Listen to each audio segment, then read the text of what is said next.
Hey everybody, this is the Sliders Review, and I'm here today to talk to you about The Sex Lives of College Girls Season 3. Season 3 is a very interesting season. The best way to describe Season 3 is that it is extremely rushed.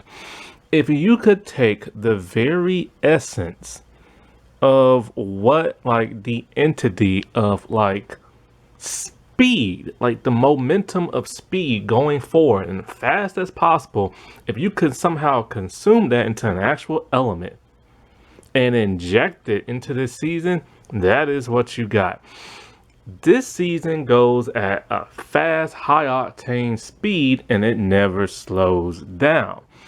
It bounces from one topic to one plot to another, and they tend to get settled very quickly within either the first episode or maybe 2 episodes, and they rarely linger on anything that goes a little bit longer than that.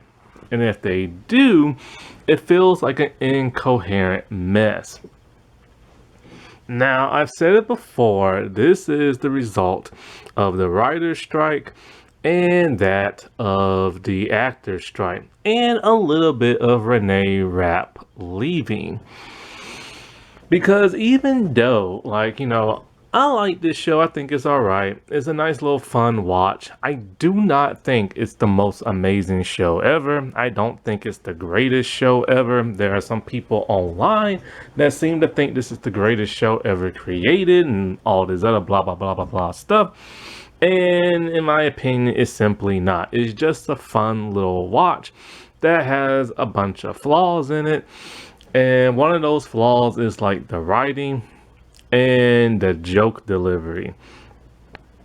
If this show gets renewed for a 4th season, which so far it has not, there are some changes I would like to be seen made with this show. And one of those things has to do with the showrunners. Something's gotta give. And something has gotta give with the writers. Now, the writers are pretty diverse, and because the cast is very diverse, and they have actual people of color and the LGBT writers that write for the people of color and the LGBT characters. That is a good thing. The only problem is there needs to be a stronger focus when it comes to these characters. Giving them 2 to 3 to 4 different storylines in one season that consists of 10 episodes just isn't good enough. I agree with the fan base. There needs to be at least 20 episodes per season when it comes to this show. They just can't keep cramming it in 10 episodes because things are getting very, very, very rushed. But in the past, they didn't have that many storylines per person and stuff. Now, also, there is a conundrum in this show. There's an occurrence that's causing a problem and it's causing awareness and stuff like that. It's the introduction of the 2 latent replacements. Because of them being in the show, instead of it being because your main cast was always 4 female characters, now it's 5, and that 5th extra character is taking up space and screen time from that of the supporting recurring characters. Because I've noticed this season the recurring supportive characters have had less and less and less screen time this season. Now, for the most part, the recurring supporting characters are just that. They're here to support the main cast. And they still do kinda, but not to the degree that they did in the first 2 seasons.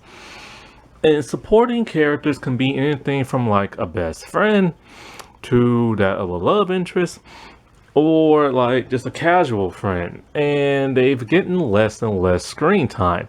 They never really have their own story arcs for the most part, because the simple fact they are supporting characters.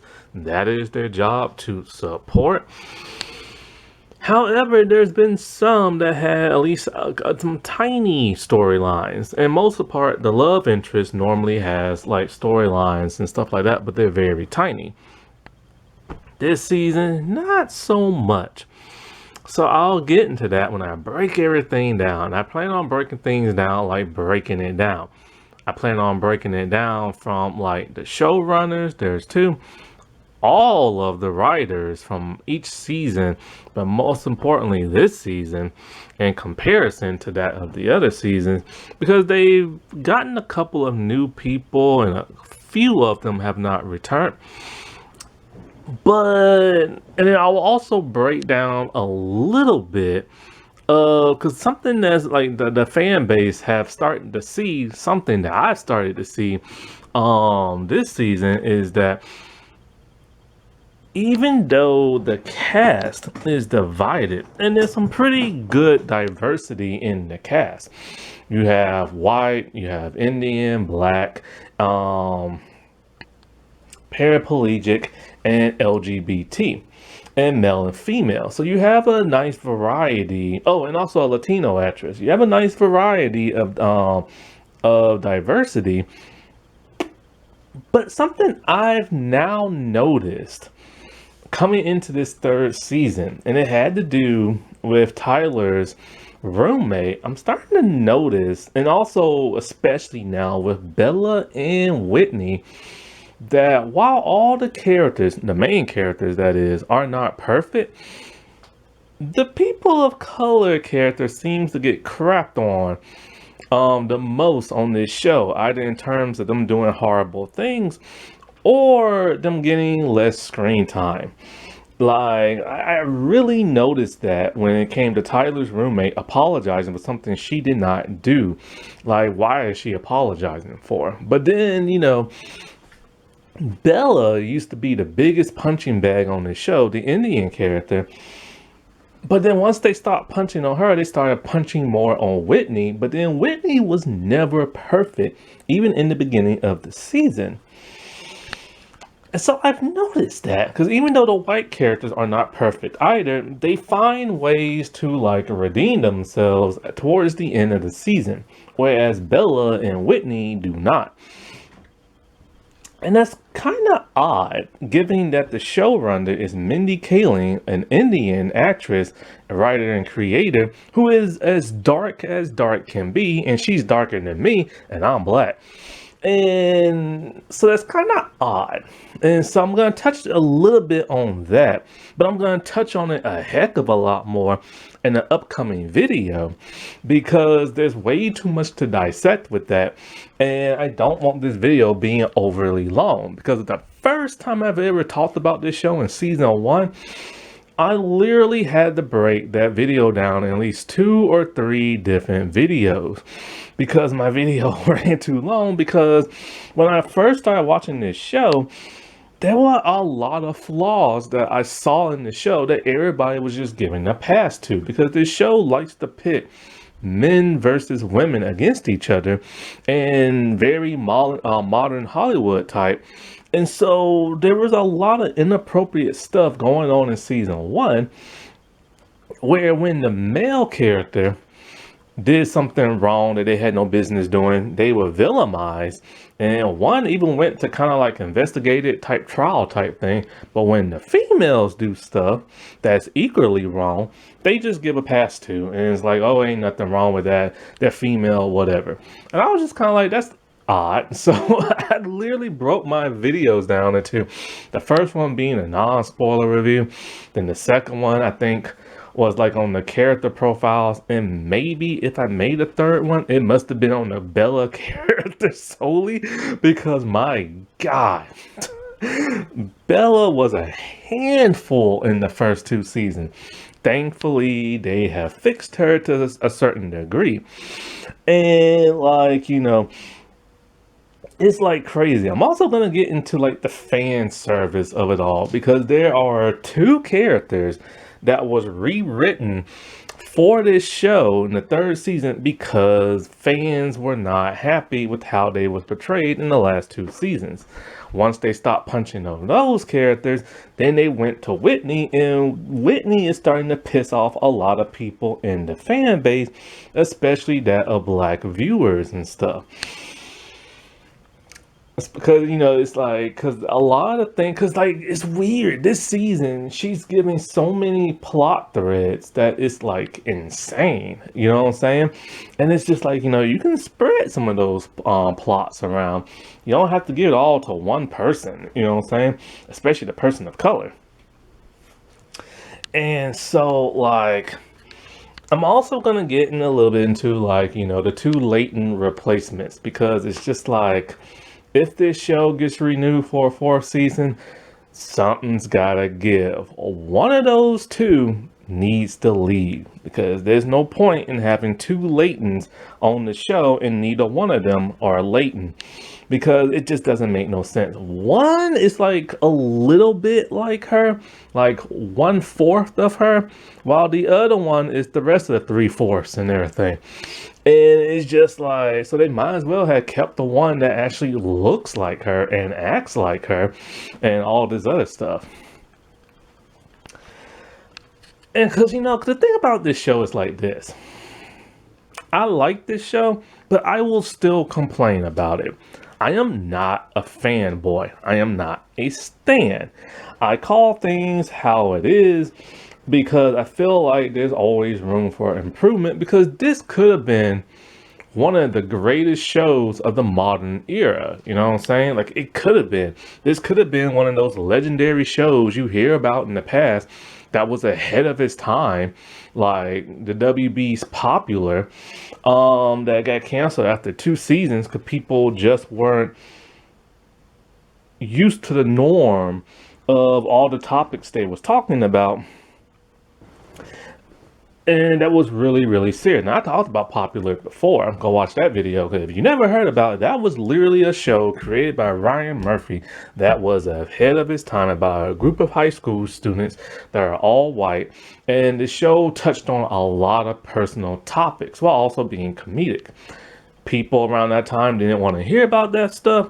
And it got canceled very quickly. But it was literally a great show that was ahead of its time.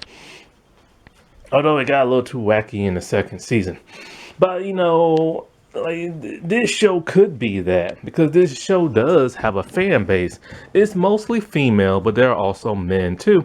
And also there are people of the LGBT community that are very invested in this show. Because they're all like, wow, this is for me. Because this is a female-led show. And female-led stuff typically do better on television than they do movies. That's been documented all the way back to like the 70s and stuff. And a lot of female-led projects do very, very, very well. Katney and Lacey, Xena Warrior Princess, Pretty Little Liars, Desperate Housewives, In Living Color, stuff like that. And like I said before, this show could go down in history as being like the next Friends or In Living Color or something like that. No, not In Living Color, Living Single, that's it. In Living Color was a sketch show. I'm talking about Living Single, the show about a group of black women. This could be like Girlfriend. So this is like a new modern day female-led show of like the modern time. It could be like Living Single or Girlfriends or something like that. You know what I'm saying? But like the writers are screwing up. Let's put it that way. It's like the writers just don't seem to fully get it. You know what I'm saying? And everything just be chalking up to laughs when the show has a hard time making me laugh. And I should be laughing non-stop when it comes to this show. But the writing and the line delivery just ain't really doing it. You know what I'm saying? And plus, this is a show about people in college. what a great learning experience for them. You know what I'm saying? Like, I wish there were more shows about like college when I was growing up, because the only one I had that was like Saved by the Bell to college years, and that only lasted for like a season. And so, so this show is for like a lot of different people, but the creative team behind it just ain't really cutting the mustard, especially in this season. So with all that said and done, all right, let's start getting into some of the main problems. Oh, I completely forgot about Leighton's girlfriend. Like, she was like the only Asian character in like the show. But I keep forgetting about her because of how like she's barely in the show, because she's in the first season a whole lot more. But then by the second season, that character had already broken up because the actress was doing another television show, Grey's Anatomy. And then like she came back towards the end. Then she only appeared in 2 episodes in the third season because Leighton was only in 2 episodes of the third season. And so I keep forgetting about her. But yeah, like but ever since she's like left, they've never had another Asian character on the show. And they don't have any Asian writers. But oh, and I forgot about Evelyn. She was a side character that was to the Bella character in season 1, but she hasn't been seen since then. I completely forgot about those two, but since now there are no more Asian characters. The showrunners are two, Mindy Kaling and that of Justin Noble. Now, Justin Noble is a gay man. Mindy Kaling is a straight woman of color. This is great because the show has people of color, and the show has like LGBT like characters and themes and stuff. However, while that's great and everything, they don't always portray both those elements very well. Now, in terms of the LGBT stuff, that was handled pretty fair and pretty well done in like the first couple of seasons, because like, you had the character of Leighton. She is a closeted lesbian who wants everybody to think she's straight, and she struggles with that, and she hides around and dating women on like the side. And when she does get in a relationship with a woman, she wants to keep everything hidden, and then when her lover wants to like expose them, she gets completely bent out of shape, and it takes her a very long time to realize who she is and accept who she is. That was done and handled very well. It wasn't always like that at first. It was kind of touch and go, and you didn't kind of see where it was going to lead to. But then in the end result, everything worked out very fine. You know what I'm saying? But it took people, like, at least it took me a while, because, I'm an outsider looking in. And at first I was just kind of like, I'm trying to understand. There's some other stuff like this I've seen before. And, but for the most part, it was handled, like, in my opinion, amazingly. You know what I'm saying? But then now you have like this new like lesbian character in the form of Taylor. And the thing about her is that she's a latent replacement. She's blonde, she's rude, she's lesbian and everything, but she's out and about. But it's like the thing that happened between her and her roommate, and then the whole speed dating thing. Like, the thing is, she went on this speed dating thing, and for whatever reason, she just wasn't into nobody. And then Ash was the like nicest person to her, but for whatever reason, she just didn't like Ash. I'm not sure why. Now, Taylor is more of the girly girl lesbian, and Ash is more of the kind of like tomboyish type, or what would they call it now, like non-binary kind of, I guess you would say. But back in my day, man, it was just called tomboy. But anyway. And so for whatever reason, she wasn't into it. That's fine. Whatever. You know what I'm saying? Like, you're not going to be into everybody just because you are part of the same group. But then it's like, she crushed on her roommate. So because of that, she didn't want to be in the same room with her. And her roommate is straight. And so with that and everything, like, she decided, you know what, maybe my roommate really is a lesbian. And maybe I can bring out like her so she can be more comfortable. She just assumed the girl is only because she really likes her. That can be very problematic because she's coming off as the predatory lesbian type. And that's a big cliche in television.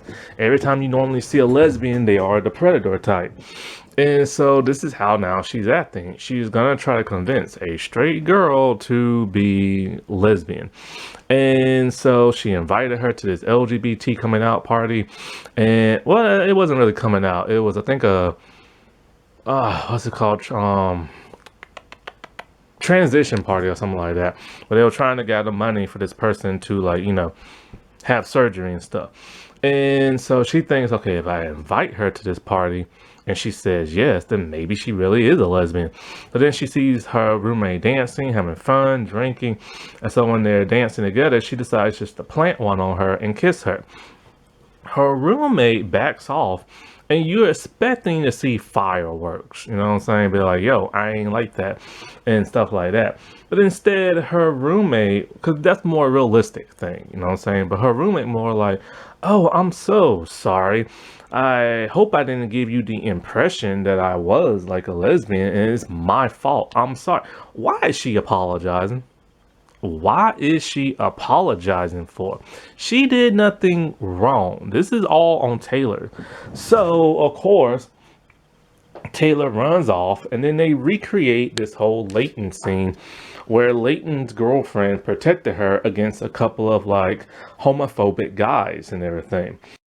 And just like with Leighton, she ends up falling for this new love interest very quickly, which is Ash. And so I guess they probably made out. I don't know if they actually did it, but like when they woke up, you know, Taylor was like in her bed and then Ash was in a chair being very respectful, like, and didn't want to take advantage and stuff like that.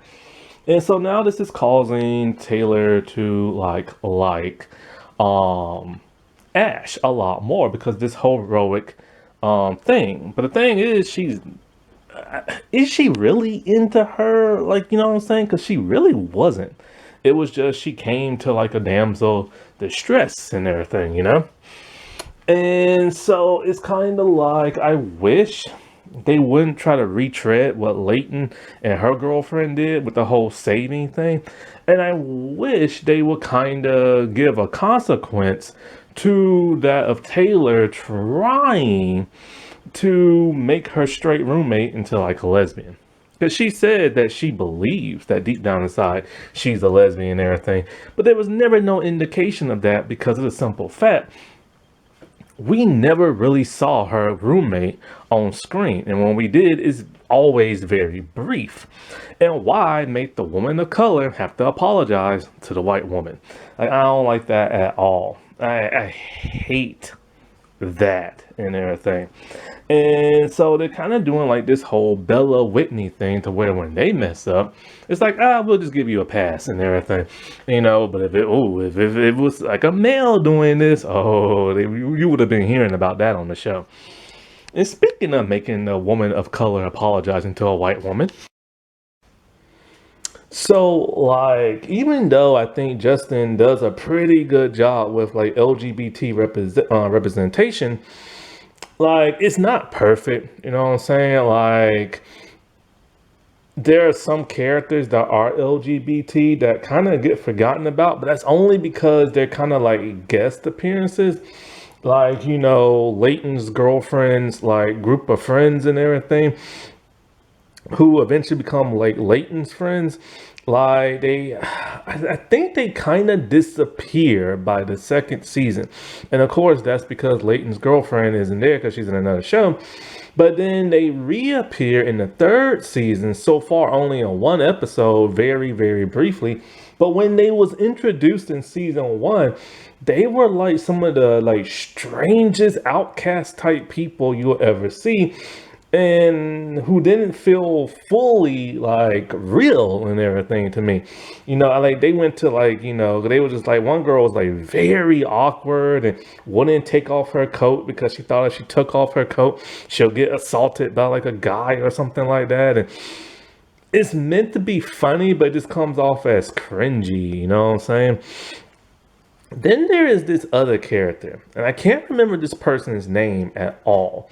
But apparently in season 3, they had a sex change. In season 1 and 2, is some guy, I think he had glasses at that time, and dark hair, and he's bigger. I don't remember the dude's name, because he only appears in like one episode per season for a few seconds and stuff. Then at the start of the 3rd season, he is now a she, and she said that she had a sex change and everything. What her name is, the heck of I know. This person literally just pops in the show and just pops out, and then they're just a complete afterthought. And so I'm like, okay, well, that could have been the storyline right then and there, that person having a sex change or whatever, and but they didn't even bother to do anything with that character, and I honestly can't remember this character's name. So it's like, while they have good character representation with the LGBT in its main character of Leighton, other people so much don't fare so easily. Now we come to Mindy Kaling being the showrunner. I've never truly really witnessed Mindy Kaling as an actress. I watched one episode of the Mindy Project or whatever it's called. But I do follow her on social media because of simple fact, she's gorgeous. I can be shallow, all right? I can be shallow a little bit. I don't always have to be upstanding. I can like an actress because of how she looks. It's the same thing about liking a model. You like them because of how they look and you follow them. So it's the same thing here. And so I decided to watch clips of her on The Office because I've never watched The Office. And when I was watching clips of her on The Office, she is very hilarious and everything. And she wrote a lot of her own material. She was just like a hoot on there. But I noticed something. Even though she was like a woman of color and probably the darkest person on that show, she came off like a white girl and everything, with the way she acted, the way she talked, and of course, this whole controversy between her fans, because a lot of fans have noticed that in every project she's in, she's always with a white guy and never a man of color. And in real life, she married a white guy. Now, I don't care who you marry and stuff like that, right? Date whoever you want, like be as happy as you want. And I'm all for interracial relationships. I think it's like awesome. But it is kind of odd that every time she's on the show, and it's a show she either created or a character she wrote for herself, they're always with a white dude and everything. It's kind of like, okay, in real life, be as happy as you want with a white guy, but at least for TV and movies, just write yourself a dude of color, just like once. You know what I'm saying? And so she started doing that for like Bella, I've noticed, and so did everybody else. Like a lot of her fans who don't like Bella, and especially the Indian community that I saw online, they're not happy with how Mindy Kaling inserts herself into her Indian characters, and especially that of Bella. How much is Bella like Mindy Kaling? I'm not sure. But you would think having a woman of color who's Indian and having a character who is Indian would come off a bit better. I'm all for Bella being like, she was in a very like, what's that phrase? I want to say it starts with an S. It's like when you live in a household and you never get to do anything fun and exciting because your parents are very strict on you. Sheltered, that's it. I'm okay with her being in a sheltered family. I'm also okay with her being a very Indian family where they want her to be like a doctor and this and that. Stuff you always stereotypically see on television, stuff like that. Because a lot of people in the Indian community really want their kids to be like, doctors and lawyers, something that they can make a lot of money with because it's hard in the real world. I'm okay with that. I'm also okay with her being in college, free from her parents, and being a little wild and everything, and exploring her life and sexuality. Hey, that's what adult life in college is for. I'm okay with her being a little wild. Problem is with Bella, they made her insane wild. Like, she was just unbearable, and especially in season 2. It's like not even half. The majority of stuff Bella did would have had her in jail for sexual assaulting people and stuff, and sexual harassment. She was always touching and feeling people, especially when they would be like nude or whatever. She whacked off a bunch of dudes who were dating girls and stuff, and it's just like she was always given a pass for that. But then when her male peer was doing something slightly similar, he was completely villainized and everything. And it's just kind of like it made Bella seem like a slut and a hoe. And it made her seem like everything she was doing was okay because the writers never really truly gave her any consequences. And then when they did in season 2, like, remember when I said I'm okay with her being a little wild and stuff like that, and shelter and stuff like that? It would have been fine if they would have had her redeem herself towards the end of both those 2 seasons. But instead, she decided she was going to drop out of school and enroll in another school where she can have a fresh start because everybody's hating her at the end of season 2. That is not like redeeming yourself. That's just a cop out. Like, seriously, that's like messing up in one town, be all like, well, let me go move to the next town and everything, you know what I'm saying? And do the exact same thing. So you would assume, being a woman of color and Indian, she would have wrote Bella a heck of a lot better, but she did not.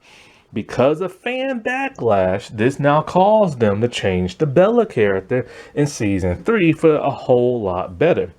But still, the thing that's kind of odd is why couldn't you have fixed her to begin with? And it's not just her, it is also that of Whitney. Now, Whitney is not even close to being like Bella, but Whitney has a lot of problems. Whitney finds herself in problem after problem because of things that she does and everything.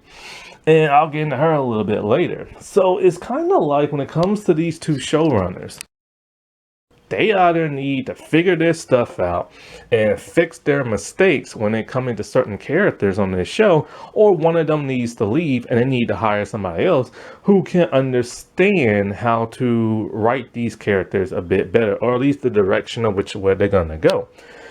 Because so far something's not clicking with both these 2 like styles and everything.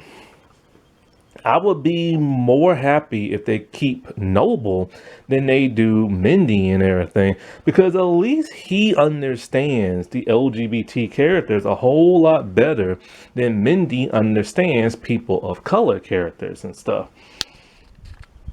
Now, when it comes to that of the writers, because like I said before, this show is very diverse, but there are some races that are left out. There's no actual Asian person. And when I mean Asian, I'm not talking about Bella being South Asian. I'm talking about Asian, like Chinese, Japanese, Taiwan, Hmong, stuff like that. You know what I'm saying?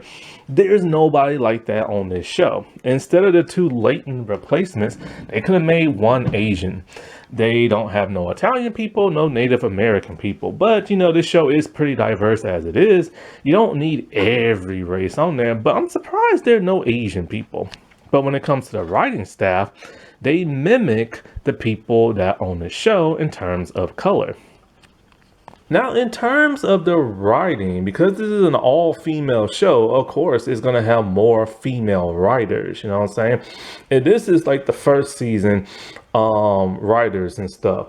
And it is diverse in terms of what the main characters are and what some of the side characters are. As you can see, there are 3 men. There is 2 black women. There's two Indian women. One woman might be Latino. I'm not 100% sure. And one woman looks Jewish, and the rest are just white. And as you can see, there are people here. There's at least three LGBT characters here because I looked them up, and they're all married to the same sex. So this will fit perfectly with the characters in which we have. We have an Indian character, we have a black character, we have two white characters that are in the main characters, and one is LGBT. And so, you know, with Lila, I'm pretty sure that actress is Latina and stuff. And then, of course, you got some male characters to round out whatever male characters you got. It's not like fully diverse, but it's about as good as you can get from, like, you know, in a Hollywood type of show. But then you go on over to the second season. Now there's only one male writer who is the showrunner. You still have the same amount of Indian characters, white characters, and Jewish and Latina, but they've now lost one LGBT writer, another LGBT writer, and they added two more black writers and stuff. And so, you know, so now they have a total of three. And so it's like, and I did start to see the shift more in like black character development in season 2.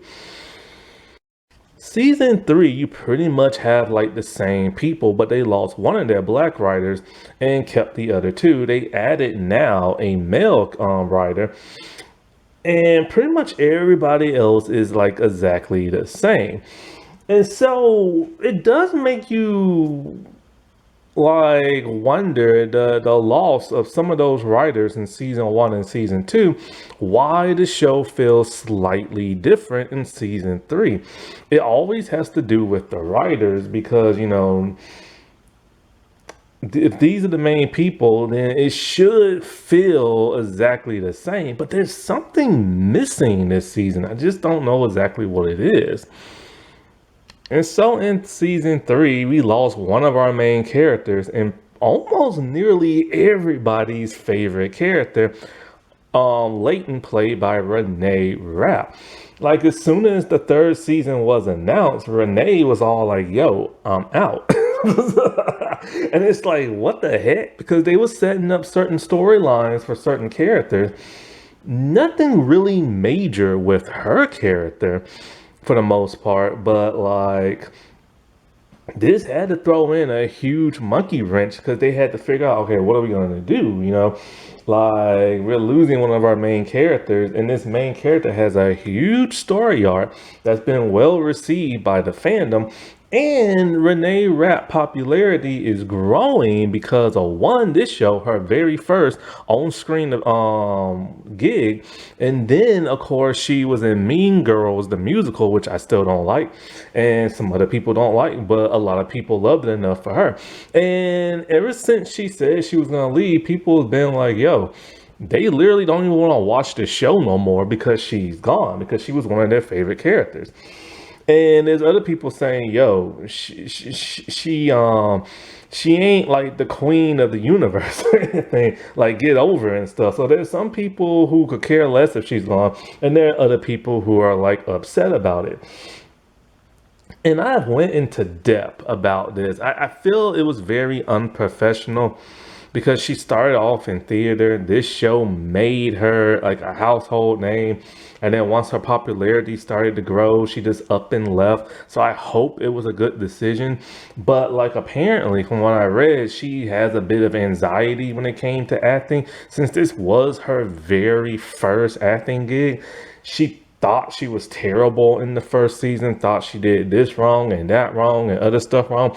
You can tell she was a rookie when she did the first season, because you can just like tell by her acting ability, but she started to get better as time went on. And so I don't know how her anxiety is now. I mean, she did a freaking movie, for crying out loud. But, you know, maybe she just gets like anxiety. Maybe it's over. Who knows? You know what I'm saying? She wants to like continue with music. So she better hope that works out. Because if not, I'm sure they'll let her come back. But they said there was no hard feelings when she left. But were they? Because, like, okay, here's the thing. Originally, this was supposed to be just a 6 episode season. She was only supposed to be there for half. Then they got the rest of the other episodes and made out the 10. And her character left in the second episode. Like, just up and left. And it's just like, well, maybe she had to leave early to start touring or doing music or something. Heck, I don't know. Or maybe they're just like, yo, get out. I don't know. But her departure was so hollow and everything. So basically, in the first episode, her and her girlfriend are doing very good, but her girlfriend is supposed to move to New York, so it's going to cause problems. But then all of a sudden, there's a class she has to go to. So they start setting up this whole thing where she has to catch the bus, go to a different school. No, not the bus, the train, and go to another school. You know what's weird? None of our main characters have cars. Like, none of them. A lot of the recurring characters don't have cars either. And she's rich. You'd think Leighton would have a car. But anyway, she has to catch the train, go to another school, and being on the bus is irritating to her because there's this one lady who just creeps her out. So it's kind of like, cool, we could have got like some really good mileage out of that and some good laughs. But then it turns out there's an opening for her field in New York. So now she gets to be with her girlfriend, right? So by the second episode, she doesn't want to tell the girls just yet that, hey, I'm about to up and leave. But that one character in the wheelchair whose name escapes me, the character in the wheelchair, she kind of just pops in and pops out of the show. She's friends with the whole group, but mostly her motivation in the show is just to be there, say something horny, sexual, and then like leave. That's how a lot of these recurring characters are. They literally just pop in sometimes just to say something outrageous and then like leave. Like Lila and everything. And so like, she overhears it, promise she ain't gonna say nothing, but of course she spills the beans and her friends find out and they're pretty pissed that Leighton wasn't gonna tell them, yo, I'm about to get up and leave. So they decide, you know, the very end of the episode to like just drink in the dorm and have a good time, even though it's not their dorm room no more. They kicked the freshman people out and they drunk because that's how they were when they was freshmen in that room. And then they said their goodbyes and she is gone. And there's been no mentioning of her since. So they literally want you to forget this character as soon as possible. And it's just, I feel like there was a little bit of shade when he wrote her out. You know what I'm saying? You know how Hollywood is. I mean, the fact that like she wasn't even going to tell her friends, the fact they haven't even brought her name up. You know how television shows does it. Whenever there's like drama behind the scenes and some character has to die or leave, they constantly bring that person up. But her name has not been mentioned yet. So like, yeah, and then came like the conundrum in the Leighton like wannabes, I guess you could say, like the replacement Leightons and stuff. So in television, whenever they get rid of a character, they always assume, hey, let's just fill the void with another character who kind of acts like that character or kind of looks like that character. That's exactly what they did with these two, Taylor and Casey. And so I said before, both of these characters are literally Leighton, just like they took pieces of Leighton and put them into them. Casey is kind of like the posh, preppy, rude girl, but and then Taylor is just all Leighton. Like she's just all Leighton, except for the bank account. Like she's not rich like Leighton whatsoever. But they tried to make Taylor a bit different. That's different from that of Leighton. So she's rude, she's blonde, she got the thickness going on. She's just rude to everybody. She's a lesbian, but the difference is that, you know, she has a drinking problem. She's in love with her roommate and she's out and about, as where Leighton was closeted. I'll get into these two's personalities a little bit more later in the video, but let me explain to you why it's conundrum. We don't want a replacement period. And the Casey actress, Gracie, literally had to go online and it's like, oh no, I'm not like a latent replacement. Yeah, you are. If you're not a latent replacement, then you kind of feel a little bit like a Kimberly replacement, which by the way, they better not get rid of Kimberly. And so, like, it is what it is. They are literally there to replace Leighton to fill that void. And I feel bad for the actresses because they're gonna be compared to Leighton because that's what people are doing. Plus, nobody wants Leighton to be replaced. Like, if you really was gonna replace her, recast her with the Taylor actress. They look very similar. Or what you do is like, you just give them their own completely different personalities, and none of which is similar to Leighton. Because people don't want a knockoff, they want the real thing. You know what I'm saying? And when it's not the real thing, then they start to get irritated and stuff because it's just tricking the fans. And, you know, not only that, but now since there were four main girls, the four main cast, now there are five main cast members.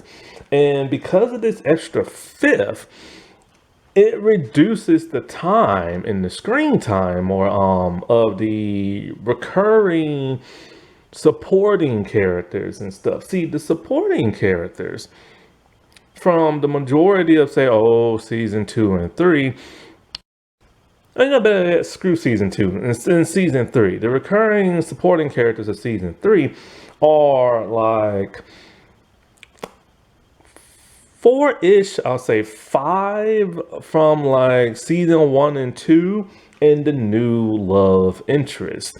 And so this is a big supporting recurring cast. And every season has that recurring like love interest guy and everything, right? Or female. So with the recurring love interest, they are the ones who always get a bit more of the screen time and a bit of the backstory, right? Whereas the actual recurring supporting characters who are just friends, they literally always just popped in and out of the seasons, or better yet, in and out the shows. They are literally there to give support to the main character. That is their function. They play the best friend role, or like the colleague role and stuff. And they're there to elevate our main cast members. And they always did it in a way that always made them feel not like an extra on the show. You know what I'm saying? They never felt like a background character. You never know their backstory really, but they have such a personality or a presence for whatever reason that they feel like they are truly part of the show. Now, however, many of them just feel like background characters, or they feel like a ploy or something like that. Like, okay, girl in wheelchair, like I said before, she just knows the entire group, and she just always pops in and she always pops out. Whoever the trans woman is, I forget the name from when she used to be a dude, always popped in, always popped out. So they always felt more like background characters. But when you get to say like Lila and everything, Lila and Kanan were the supporting cast members to that of Kimberly. They worked with her. They helped her through whatever problem she was having. They gave her advice. They're there to help move Kimberly's story along. That's what they're supposed to do. You know what I'm saying? And, Lila has a very big personality. She's loud. She's proud of who she is. She's always saying something hilarious, and she's always saying something perverted and stuff. But she always felt real whenever she said it in the past. Now, in season 3, it's just like she will sit there or stand there. And, oh, by the way, now Lila knows the entire main cast. How did she become friends with them? The heck if I know. Apparently it happened off screen, because now the supporting characters who are like the outside friends, Now everybody knows everybody somehow off screen. And so Lila is now hanging with the group all the time in the dorms, cafeteria, going to their parties. She'll literally sit or stand there until like it's time for her to say something, and then it's like, oh, it's time for me to say something. And so then she'll say something very loud and poetic, but it's always perverted. And everything. Basically, the stuff she says, a guy can't get away with because if a dude says it, boom, he's in trouble. But when she says it, people don't care because it's just a female. And so, like, and that's literally all she's been doing all season long. She'll come in, she'll say something, she might flirt. There's the only little story we get with her. It always has to pertain to her job. Like she was like employee of the month or the assistant manager like last season. Now this time there are these machine drones that are going to take over their jobs and she don't like it. So she burnt it down. Apparently she had like some type of Chippendale model, like runway type thing. And so they try to give her something to do other than just being there, but she's literally there to say something loud and perverted. And I've said it before, she should have been the actual latent replacement. She actually knows the girls and everything, and she hangs out with them. So why couldn't she be the replacement? She has a sexual appetite that's about as big as the rest of them. And she apparently hooks up with folks, but you never see it and stuff. And so, except for that one dude who she kept like trying to get him the delivery guy, but then this one don't make no sense. This is the speed thing I'm talking about. And I should get to this part when I get to her a little bit later. Yeah, I'll get to that part a little bit later. Because like I said before, it's the speed writing of this season. Something happened in one episode and it's completely gone the next episode.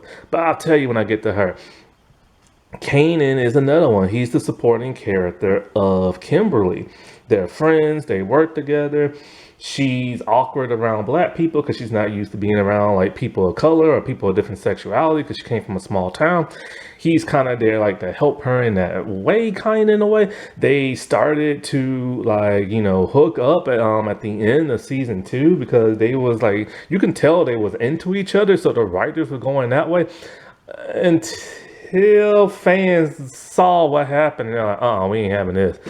So I'll get into that a little bit later when I get into the whole Whitney thing. I'm still pissed about that. I'm still in favor of the power of the limp. Then you have Whitney's best friend who plays soccer with her. Whatever her name is, it escapes me at this moment in time. But Whitney's best friend has literally been there since the first episode. They met while playing soccer. Her friend is always saying something funny, always giving her good advice, but in a comedic way. And those two are best friends, which is funny because people seem to think Whitney and Kimberly are best friends, but they're not. It was more latent in Kimberly than it was Whitney and stuff. But like, you know, since like these two new characters got introduced, her character has been showing up less and less. And not to mention Kanan has been showing up less and less. Like, I'm surprised at the little screen time this dude has had in season 3. He was never a major character, but at least he appeared in nearly every episode. Now he is literally a background character and just a ploy device to further Whitney's story, which is just as chaotic as can be, but the further it in a sleazy kind of scandalous kind of way. And it's just kind of like, not only that, but they reduced him to being kind of like a player. And it's like, why he gotta be a player? And I'm trying to think, let's see, because I'm not looking at the computer right now. So, okay, I got those ones out the way. And as for Bella, Bella doesn't have any friends anymore. Like, she's alienated herself from like everybody in season 1 and 2, but she had a actual supporting cast as well. And it was fairly pretty big and everything. And it helped elevate her character into what we hate in season 1 and 2. But now everybody's gone and stuff. And she's only left with like her love interest and one of the main characters now.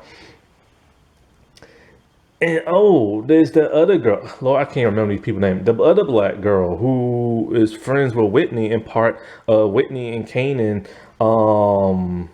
some type of black organization they're a part of. I don't even remember this character that much in season two. That's how little they appeared in season two. But she's been appearing a lot more in season three.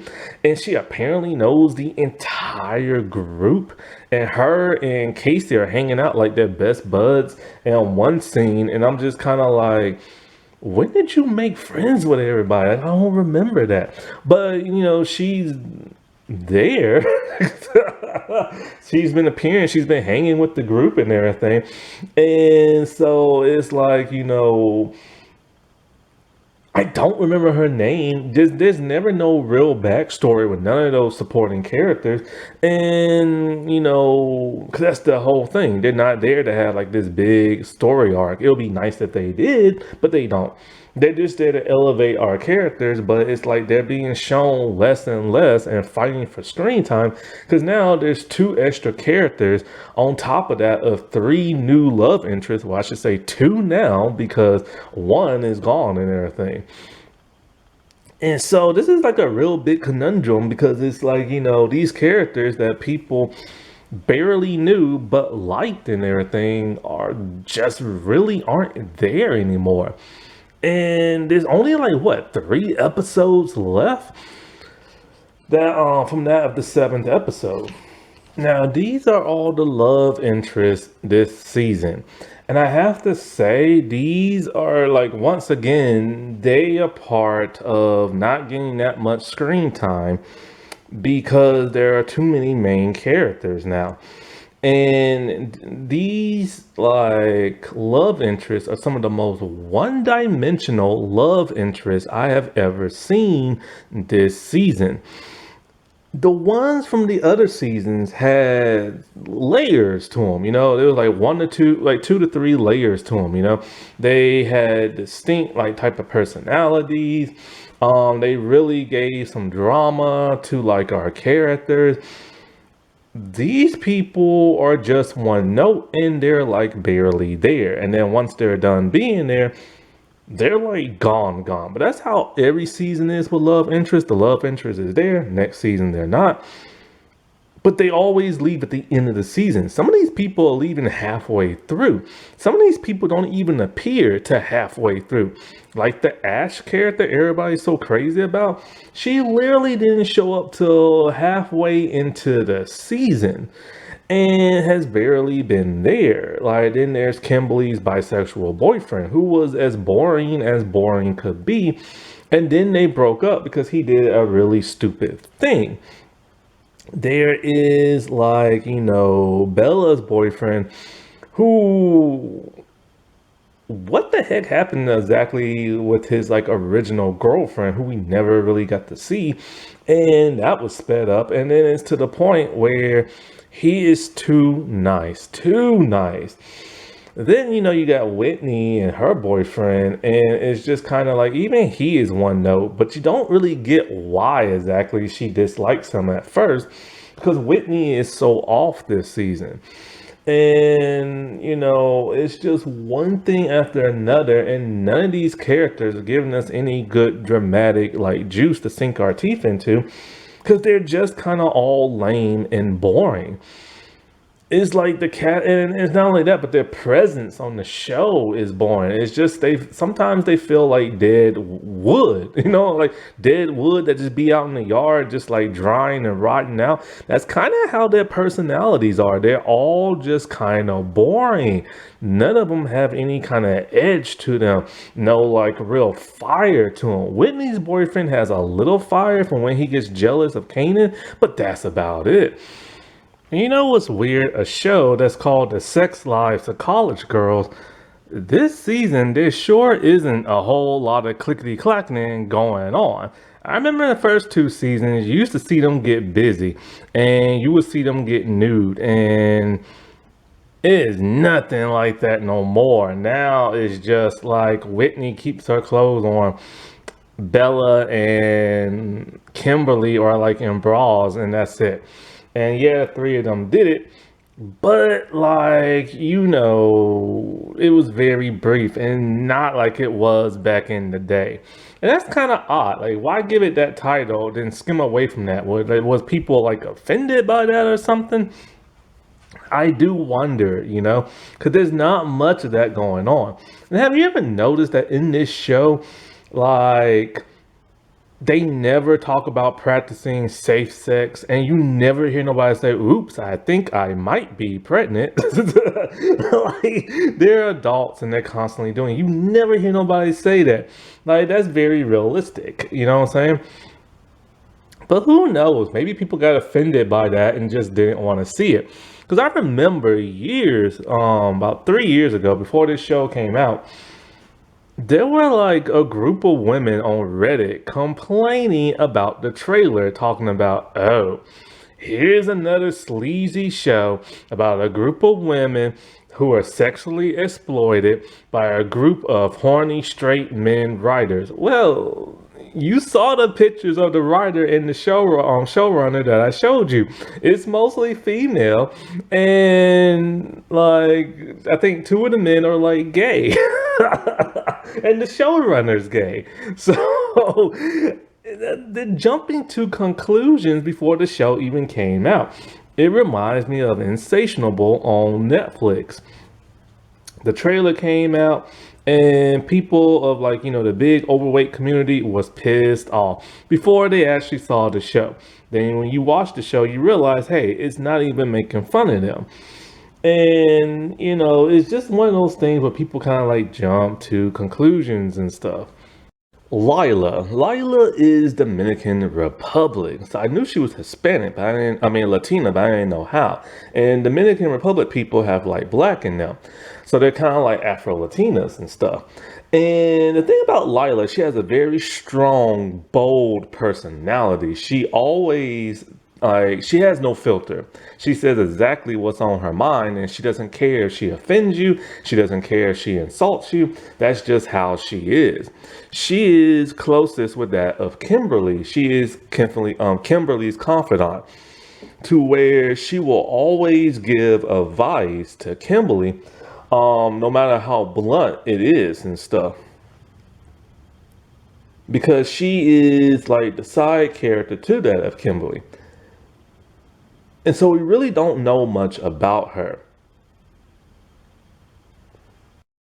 We don't know nothing about like her backstory, her family, what classes she take, what's her major. Like, we don't know nothing about her like that in all like 3 seasons. But we do know she's a hard worker, and we can tell she does not come from money because she works at the same calf as like Kimberly and that of Kanan. And so like, we do know she's hardworking, and she don't necessarily appreciate her job, but she appreciates the fact that she has a job, and she doesn't want nothing or nobody to interfere with that. Like, I think she's like the manager now or something like that, or employee of the month, or it's something like that, like a big title. And she really hated when that drone robot took over, like, serving and stuff, because that's less money for her and everybody else there. She will always have Kimberly's back, whether it's telling her the hard truth or beating up a guy for her and stuff.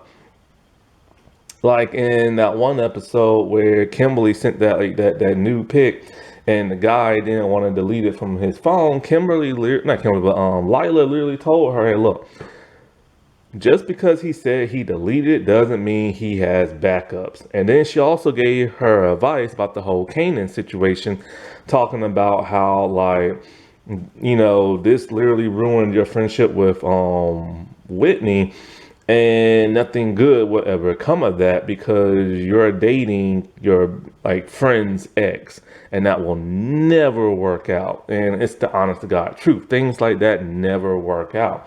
A friendship will always be broken because of that. And so like, the dude who didn't want to delete the picture, she literally went to his place, kicked him in like the nuts or whatever, and put him in a headlock. Yes, that was a little extreme, and technically that is assault, but it was supposed to be for comedic relief. You know what I'm saying? She's also a person who's very bold in her sexuality. Like, we've now finally seen her with a guy, but she never really has a guy. Like, she doesn't date on the regular. It's just she apparently has like these flings and stuff that we never really get to see. There was some dude who was like a delivery guy, and she kept delivering, kept ordering from the same place, hoping to get him. And then when she finally did, she started making out with him, but that's as far as we got to see. Then the next episode, they broke up and everything. So she's like a player who likes dudes but never gets to fully commit because of whatever reason we don't know, because the writers never tell us. She's also the type of person who could snap her fingers and tell a dude, come dance with me, and he'll dance with her. Or like tell him from across the room, flex your muscles for me, and he will just straight up do it. So she has that dominant, like, vibe to her, stuff like that. The only thing that's a little bit different from her this season is that she did some type of Chippendales thing at the beginning of the season. She's also very vulgar. Like, her whole purpose on the show, if it's not to give advice to Kimberly, is to say the most like perverted thing ever, and it's always towards like guys. And that's literally what she does. Like, she'll literally just be sitting, standing there, or then all of a sudden it's like, oh, that's my cue. And then she'll say like the most perverted thing out loud and proud, and then she'll disappear for the rest of the episode. That's like how her character is. And, it is that double standard. Like, she can say perverted stuff to guys and people will cheer it and applaud. But if a dude does that to a girl, then he's like a villain. And I hate that about this show. I've said before, she should have been the new main character once Renee Rapp left, because she already knows the girl group. She hangs out with the girl group, but like they wanted to give like two latent replacements instead of like adding her. And fans really do like this character. She's like the most popular side character in the entire show. And she's pretty funny. Like, sometimes she is funnier than the main cast. Actually, sometimes people who guest star on this show is funnier than the main cast. No shade to the main cast, but they have to like work on their timing and stuff. Kanan. I don't know what the heck they're doing, but the writers have no clue how to write this guy in season 3. Like, he is a character who is pretty much the only male character on a show full of females. And he's a recurring character. And he's been a recurring one ever since season 1. Like, he is literally the only definitive male on the show. And for the most part, he's the only likable male on the show. However, in season 3, he is barely on the show now. Like, he was never like a main focus or like a dominant presence on the show before, but he would appear in at least every episode, and he'll at least have something to say and something poignant to say. Now it's just like he's just there, and then he's not there, and then it's like he feels more like a background character this season than a recurring side character, which is really odd. And this was a character that they built up for you to like with season 1 and 2. Because, he is associated with Kimberly and Lila, and then later on he was associated with Whitney. But then at the end of season 2, they tried to push the envelope of like this love triangle thing between him, Kimberly, and Whitney. And that pissed off a lot of fans to where the writers decided to give fan service. So in season 2, he dated Whitney, but Whitney was a control freak who was paranoid, and she assumed he was cheating, going through his phone, constantly accusing him. He had enough and he dumped her. During also season 2, his friendship with Kimberly started to blossom a whole lot more. It was to the point where you can tell they was probably leaning those two into some type of relationship, but they decided to put him with Whitney instead. Then when he dumped Whitney, In that same episode, at the very end, he kissed Kimberly, and Kimberly lied about it to Whitney as Whitney saw the entire thing. This infuriated fans and everything because they felt like he cheated on Whitney. First of all, you can't cheat on somebody if you're broken up. Even Google AI assumes he cheated. He did not cheat. He was broken up. This was not a Ross and Rachel situation. They were legit broken up. However, yes, it was screwed up for him to kiss and start dating his ex's like friend and roommate, because you don't date your ex. You don't date your friend's ex. Like, you just don't do that. That will never work out, and it's one of the most shadiest things ever. However, the only reason why I'm justifying it is just because of simple fact, like I said before, I think him and Kimberly had a better fit, and I wanted Kimberly to have a limp. And not only that, but like, him and Kimberly knew each other way before him and Whitney did. And him and Kimberly always had more scenes that felt more natural and stuff like that. The whole thing about him and Whitney, the only reason I truly believe that came to fruition was because they're both black. I know in society, ever since like the 90s and everything, we've been seeing interracial couples. We've been seeing interracial children. Heck, all around modern Hollywood, all you see are like light-skinned, biracial, like black people and stuff. So like interracial couples is like very much a thing. However, even though it's very much a thing, there are still people who want to keep to their own race.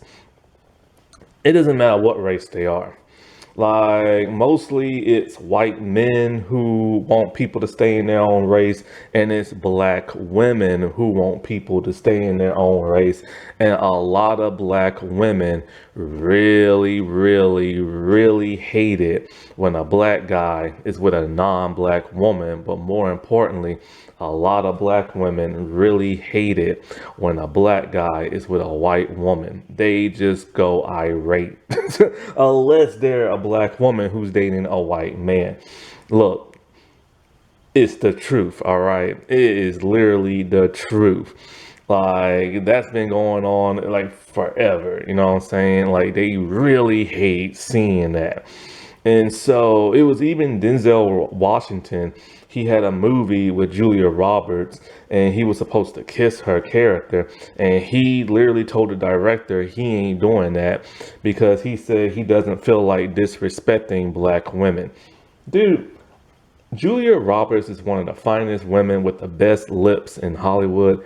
I would have kissed her, but he can do him, I'll do me.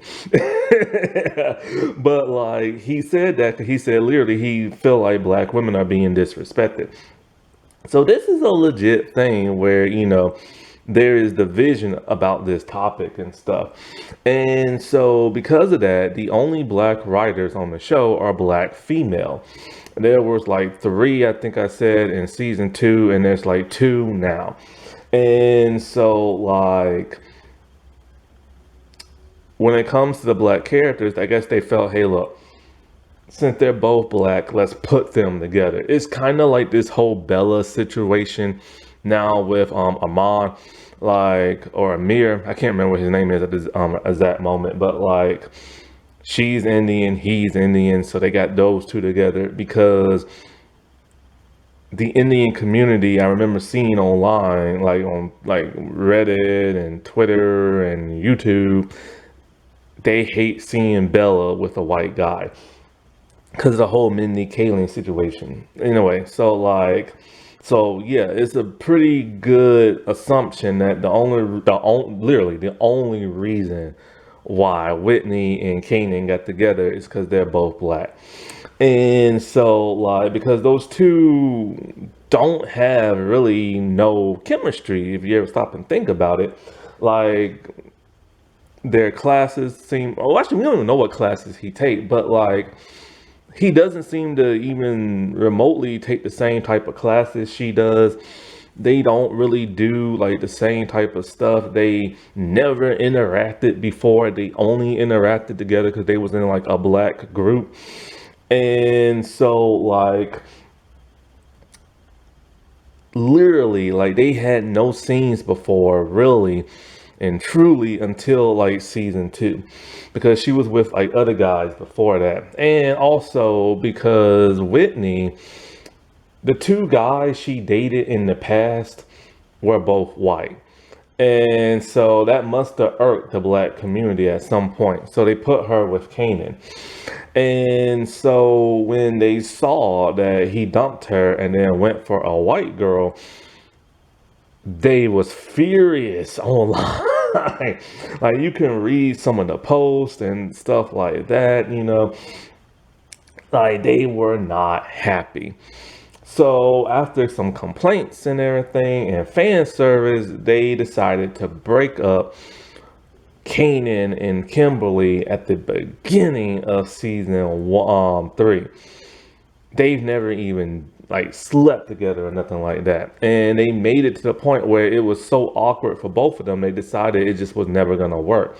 And not only that, but then after that, those two characters haven't even really interacted. They've only interacted 1.5 times since the beginning, or since episode 1 of season 3.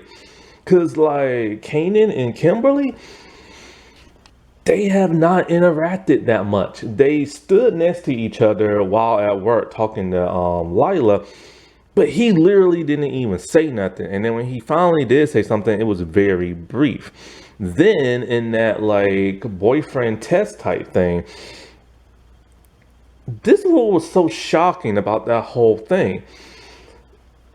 They wrote him, see, they've been writing his character completely different all season 3. In like one episode when he's in his black group, one of the girls reveals to Whitney that Kanan's been having a couple of girls show up to his dorm every night, like a different girl per night, making him seem like a player, which that's never been how he was in the first 2 seasons. But now apparently he's getting it, and he's getting it from a lot of different women. And so, but Whitney still has apparently feelings for him. And she even cheats on her current boyfriend with Kanan and kissing him and going back to his bedroom and stuff like that. Now, fans are, well, actually, I'll get into that a little bit later. Let me get back to the whole Kimberly situation. So when they were doing the boyfriend testing, they decided to invite Kanan. And so Whitney literally sabotaged her current boyfriend to reveal that he's really just like a jerk. But then they made Kanan to be the best guy like ever, even better than Cooper and stuff like that. And so, but his personality was bizarre. He was very gooberish and everything, and cutesy wootsy and everything. And that's not how his character is. They literally wrote him to be that way to show that he's the perfect guy, and he's the perfect guy for Whitney. And she made a huge mistake because she literally mentioned that she went through her ex-boyfriend's phone, and that's one bad thing that he would say about her. They doing all this to get those two back together because of fan service.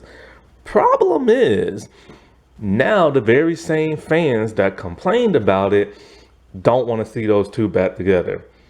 And I'm not even joking. Like, go to Reddit, go to Twitter, you will see it. Nobody wants them back together no more.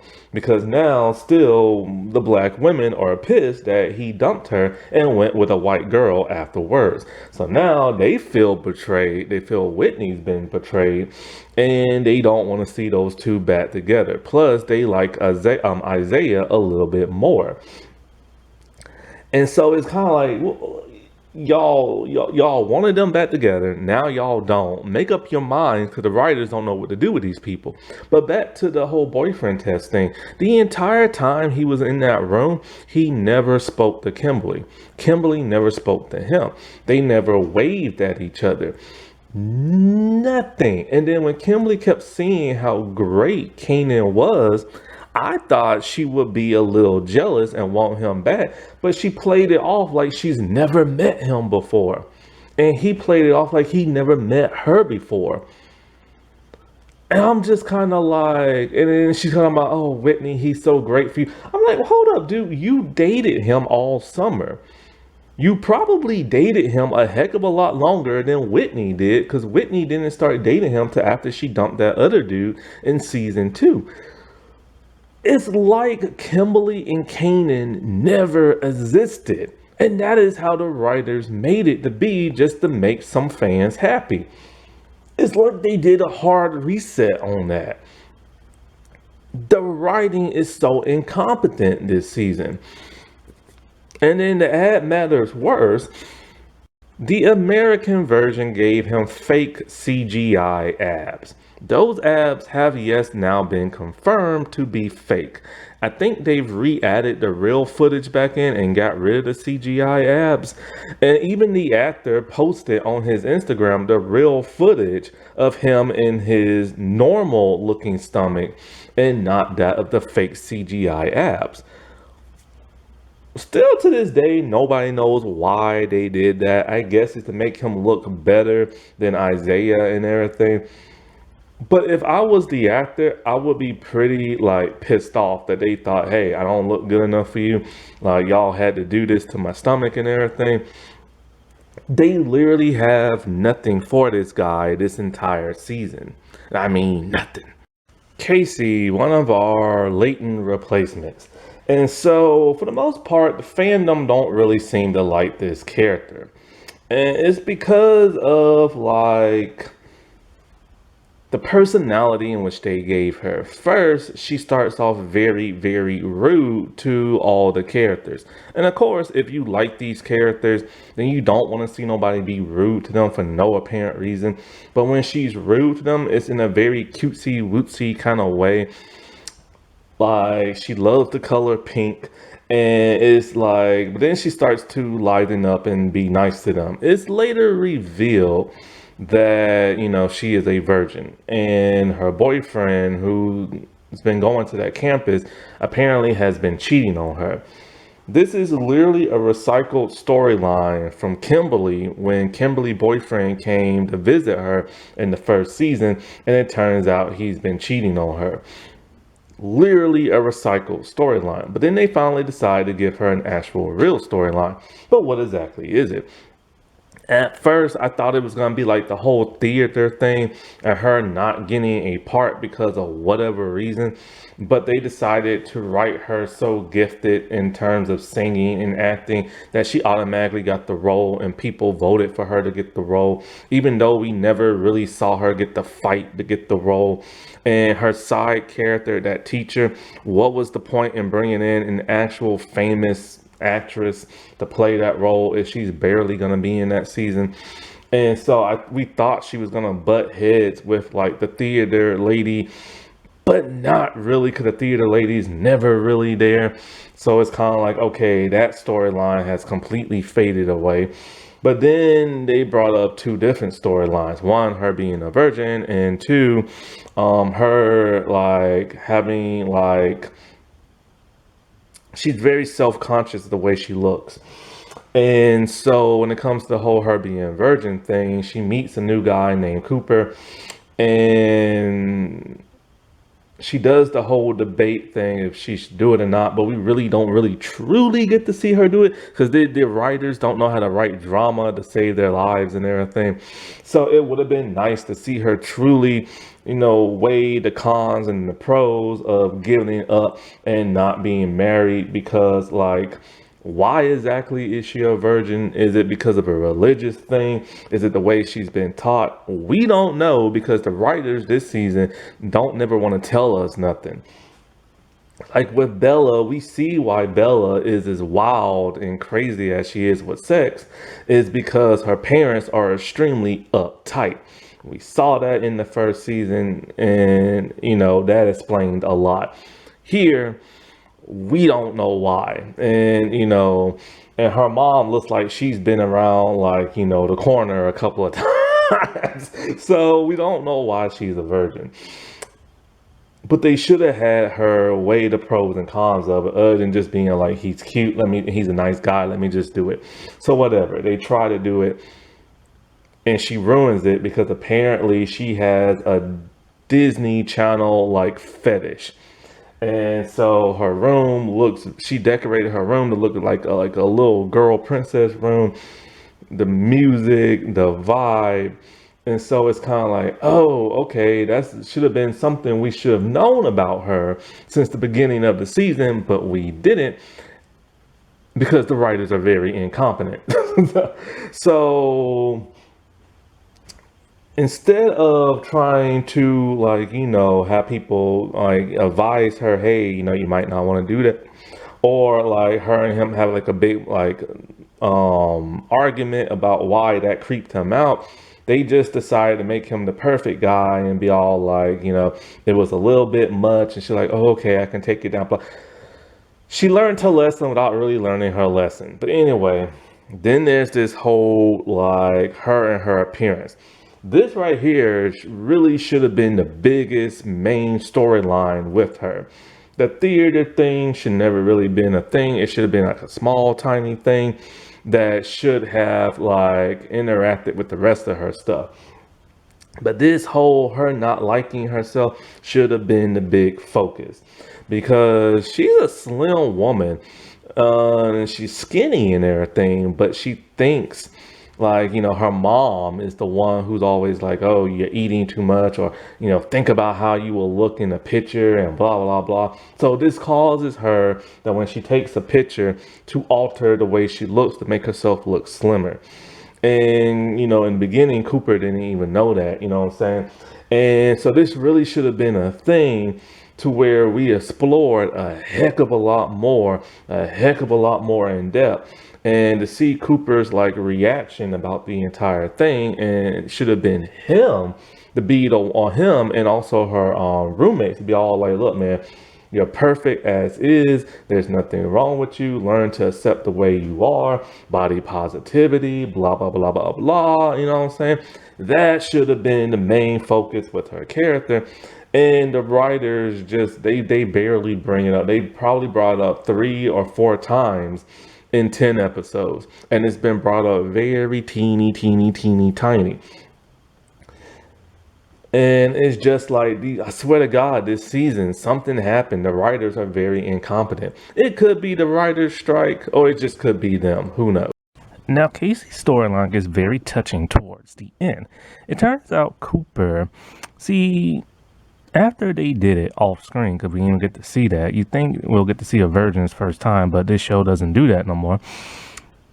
She started acting all gushy around him, constantly staring at him and being very pushy and moving really fast. She wanted him to meet her entire family on like a summer cruise and all this other stuff. Moving too fast freaked him out, so he broke up with her. Now the question is, did he break up with her because she's pushy, or did he just use her for sex? We don't know, but it makes him look like a bad person if he used her for sex. If it was just a too pushy thing, then that's on her. So she talks to like her teacher, and her teacher talking about, you have like fake confidence and all this other stuff. Finally, somebody has said that. So she loses her big like performance thing for the play, and it goes to that other girl because the teacher just couldn't deal with her no more. But the other girl doesn't want it. Now, we never got to see those two sing like a duet trying to like see who's better or what. They just automatically said Casey's like better. And now that the student like backed out, now it just makes her look like it's handed to her. And so she sings her heart out, and everybody loves it. Because she said, and towards the end, she just feels like she's never good enough for people. Which is something we do get to see in small little doses, but just in different kind of ways. Her and her weight, her getting dumped by her boyfriend, her getting dumped by her new boyfriend. I just wish they could have kept it more consistent and more linear, and not with all the different plots and stuff. Because the whole eating disorder thing, like, that was like nothing. It was like they were scared to touch on it. Taylor, our other like latent replacement, and this is another storyline with her that's just been bugging the crap out of me, because like they've had like a really good one, and they kind of just like tiptoed around that. So basically, she's just another rude Leighton replacement, and she looks more like Leighton, blonde hair, like the size of the body, lesbian and everything. And oh, look at that, her girlfriend just happens to be a person of color, just like Leighton's girlfriend. She is literally a Leighton knockoff and everything. But like when she starts off the season, Bella is mentoring her, but she doesn't like it because she doesn't want Bella all in her business, and even tries to get Bella like in trouble by saying Bella either sexually harassed her or something like that. And it's like, whoa, she is going to the extreme with that lying and stuff. But then we don't know exactly why she's like that. But then it just turns out the only reason why she's like that is because she doesn't want Bella in her business, and because she's an alcoholic. And so it's like, that's pretty extreme to get somebody in trouble just because you're an alcoholic. So anyways, it turns out she's an alcoholic, I guess. You know what I'm saying? And so like she tells Bella, you know, like she has a problem with that. She's always drinking. She's always ruining her life because of that. You know, it would have been nice to see that throughout the entirety of the season. It would have been nice to see her drinking and messing up her life like a normal show would do with a character, and normal like writers would do with a character. But you know, I digress. And so like that storyline gets paused for like a long time in the season and not brought back up until the very end. And so then it turns out they decided to have her next storyline be that she just wants to fall in love, but she wants to fall in love with her roommate. Her roommate is straight, and she madly has a crush on her, and she thinks, hey, maybe I can turn her, or maybe secretly my roommate is really like closeted and don't want to come out, and I can bring her out by taking her to a gay party. That has like lesbian predator vibes all around that, and that's a huge stereotype when it comes to lesbians in television shows. Not only that, but like when she, you know, we've never met her roommate, like never. We saw like a glimpse of her, never heard her speak. Then at the party, all of a sudden she just kisses her roommate without consent, and the roommate had the nerve to apologize to Taylor, talking about, I'm sorry if I gave you the impression I was a lesbian. First of all, that sentence would have been okay if we actually got to see her roommate in the show. If we actually got to see her roommate do stuff. If we actually got to see her roommate interact with Taylor. If we actually got to see her roommate talk. We never got none of that. And you need that to make this line pay off. But because of that, it just seems like the black woman is apologizing to the white woman, as always. And so, like, I hate that so much. So then that gets dropped. And it was like, what the heck kind of storyline is that? Like, nothing was built up. It's like the writers don't know how to build to character development to have something pay off. But then they decide to pair her off with Ash. I believe the actress name is Ruby Cruz. I have no idea who she is. All right. She's after my time. You know what I'm saying? So I don't know who she is. Kind of like the whole Chapel Roan thing. I don't know who she is. And so, like, apparently people have gone like goo goo gaga over her on social media, to where if you were to like say do a search for the sex lives of college girls on Twitter, all you will see are non-stop posts on Twitter talking about like, we can't wait till she shows up, where is she at, give her more than 2 minutes of screen time. Well, she has less than that actually. And so for the longest time, people have been anticipating this character. But the creators have literally baited like Cruz's like fan base and everything by making her think she was going to be all in season 3, and she's barely been a footnote. She's barely a footprint in this show. It took her so long to show up. Then, when she does show up, she barely has like a minute or two of screen time. And she's just doing speed dating with a bunch of other girls. And she just so happens to like Taylor for whatever reason. We don't know the reason because it's never explained. But Taylor does not like her, period, and everything. For whatever reason, we just do not know. Well, actually we do, because she likes her roommate. And so then you think, okay, well, she's gonna be in the next episode and stuff like that. No. Then she shows up at the gay party only to recreate a Leighton storyline where Leighton was being like, I think, harassed by like a straight male, and Leighton's girlfriend came in to rescue her. Same thing happened here. Like they came and create a new storyline. They have to recycle stuff. So this impresses Taylor. And so I don't know if they spent the night really. It's never really been confirmed. They did make out a little bit off screen. They did kiss, but they made out mostly off screen. And Taylor wakes up in bed only to see Ash like sit in the chair being very polite and have to step over no boundaries, stuff like that. They're trying to make her the perfect mate, but we don't get to see it. Then you think, okay, well, she's gonna be in the next episode. No. Okay, she's gonna be in the next episode. No. Then she finally is in another episode, and it's just for her to stand there for like a second and be all like, hey, y'all spelt this wrong. And then she disappears again, and then she shows up in the next episode, and apparently now, because Taylor is too scared to interact with her roommate, she's gonna move in with Ash. Need remind you, she barely knows Ash. Need remind you, we barely know Ash. We don't know what kind of person she is. We don't even know if she really even goes to school there. She could just be somebody wandering on campus, which happens. That happened on my campus a lot.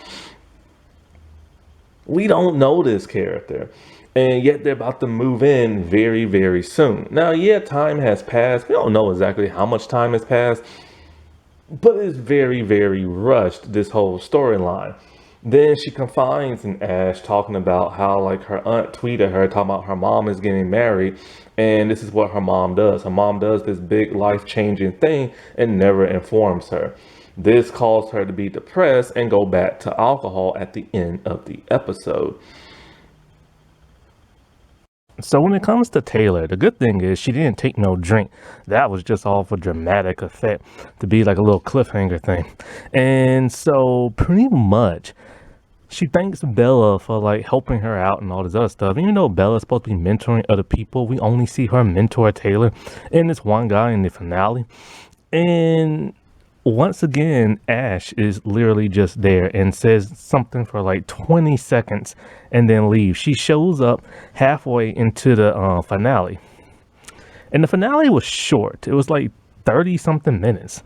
And it's just like, why was this character added if she's never going to do anything? But whatever.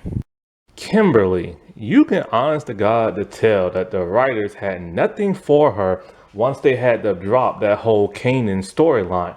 I truly believe they was gonna work that entire season around that whole love triangle thing, but because of the outrage of it, they dropped it, and then they just had nothing for her to do. So they came up with the most weird things. It's like a hard reboot of like the character. And I say that because every season always ends with like a cliffhanger on all the girls.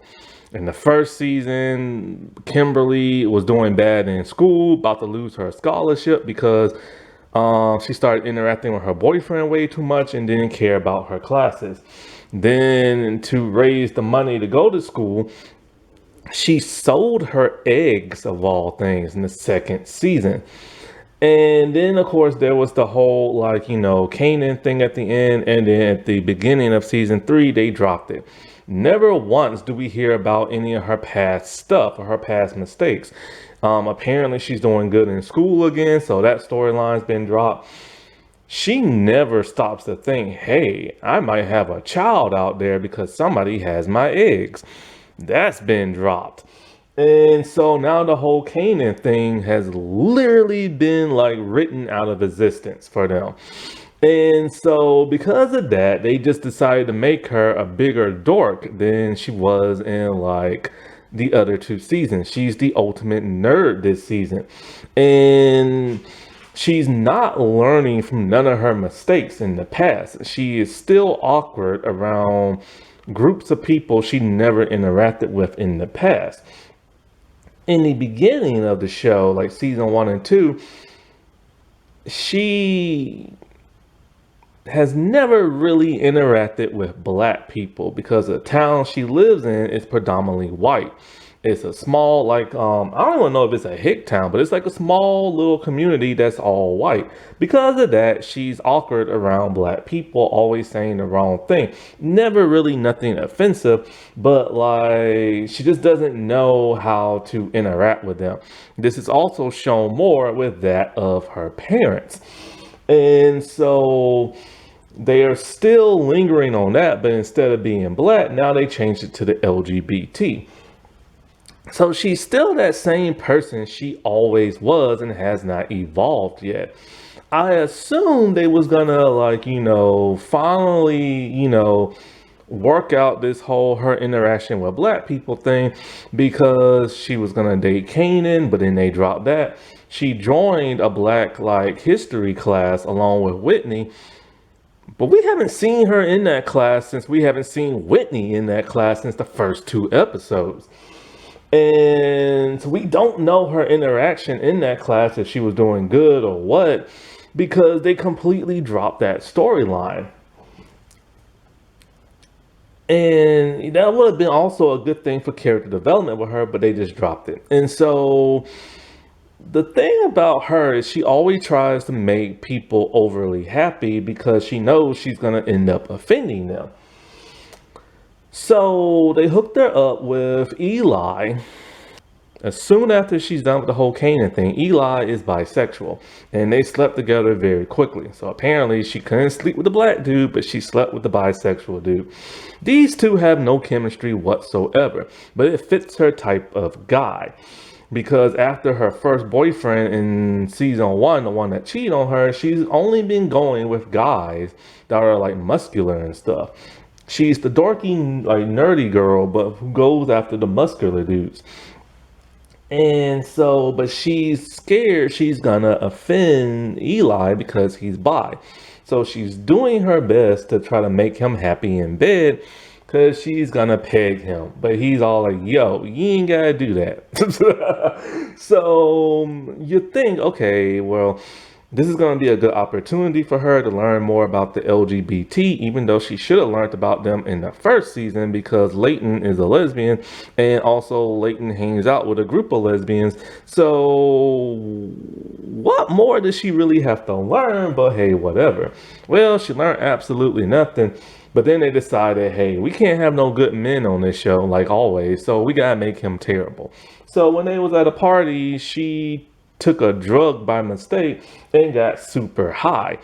He said he's going to help her, but instead he ditched her to go hang out with like other people, and Lila had to come to her rescue. And after that, she decided she was going to break up with him, I guess like off screen. But then he showed up at like the parent party for some bizarre reason, I forget why, and then he disappears. And then that's just that. And that relationship only lasted for about 2 episodes at the most. Once again, a very rushed subplot that led absolutely nowhere.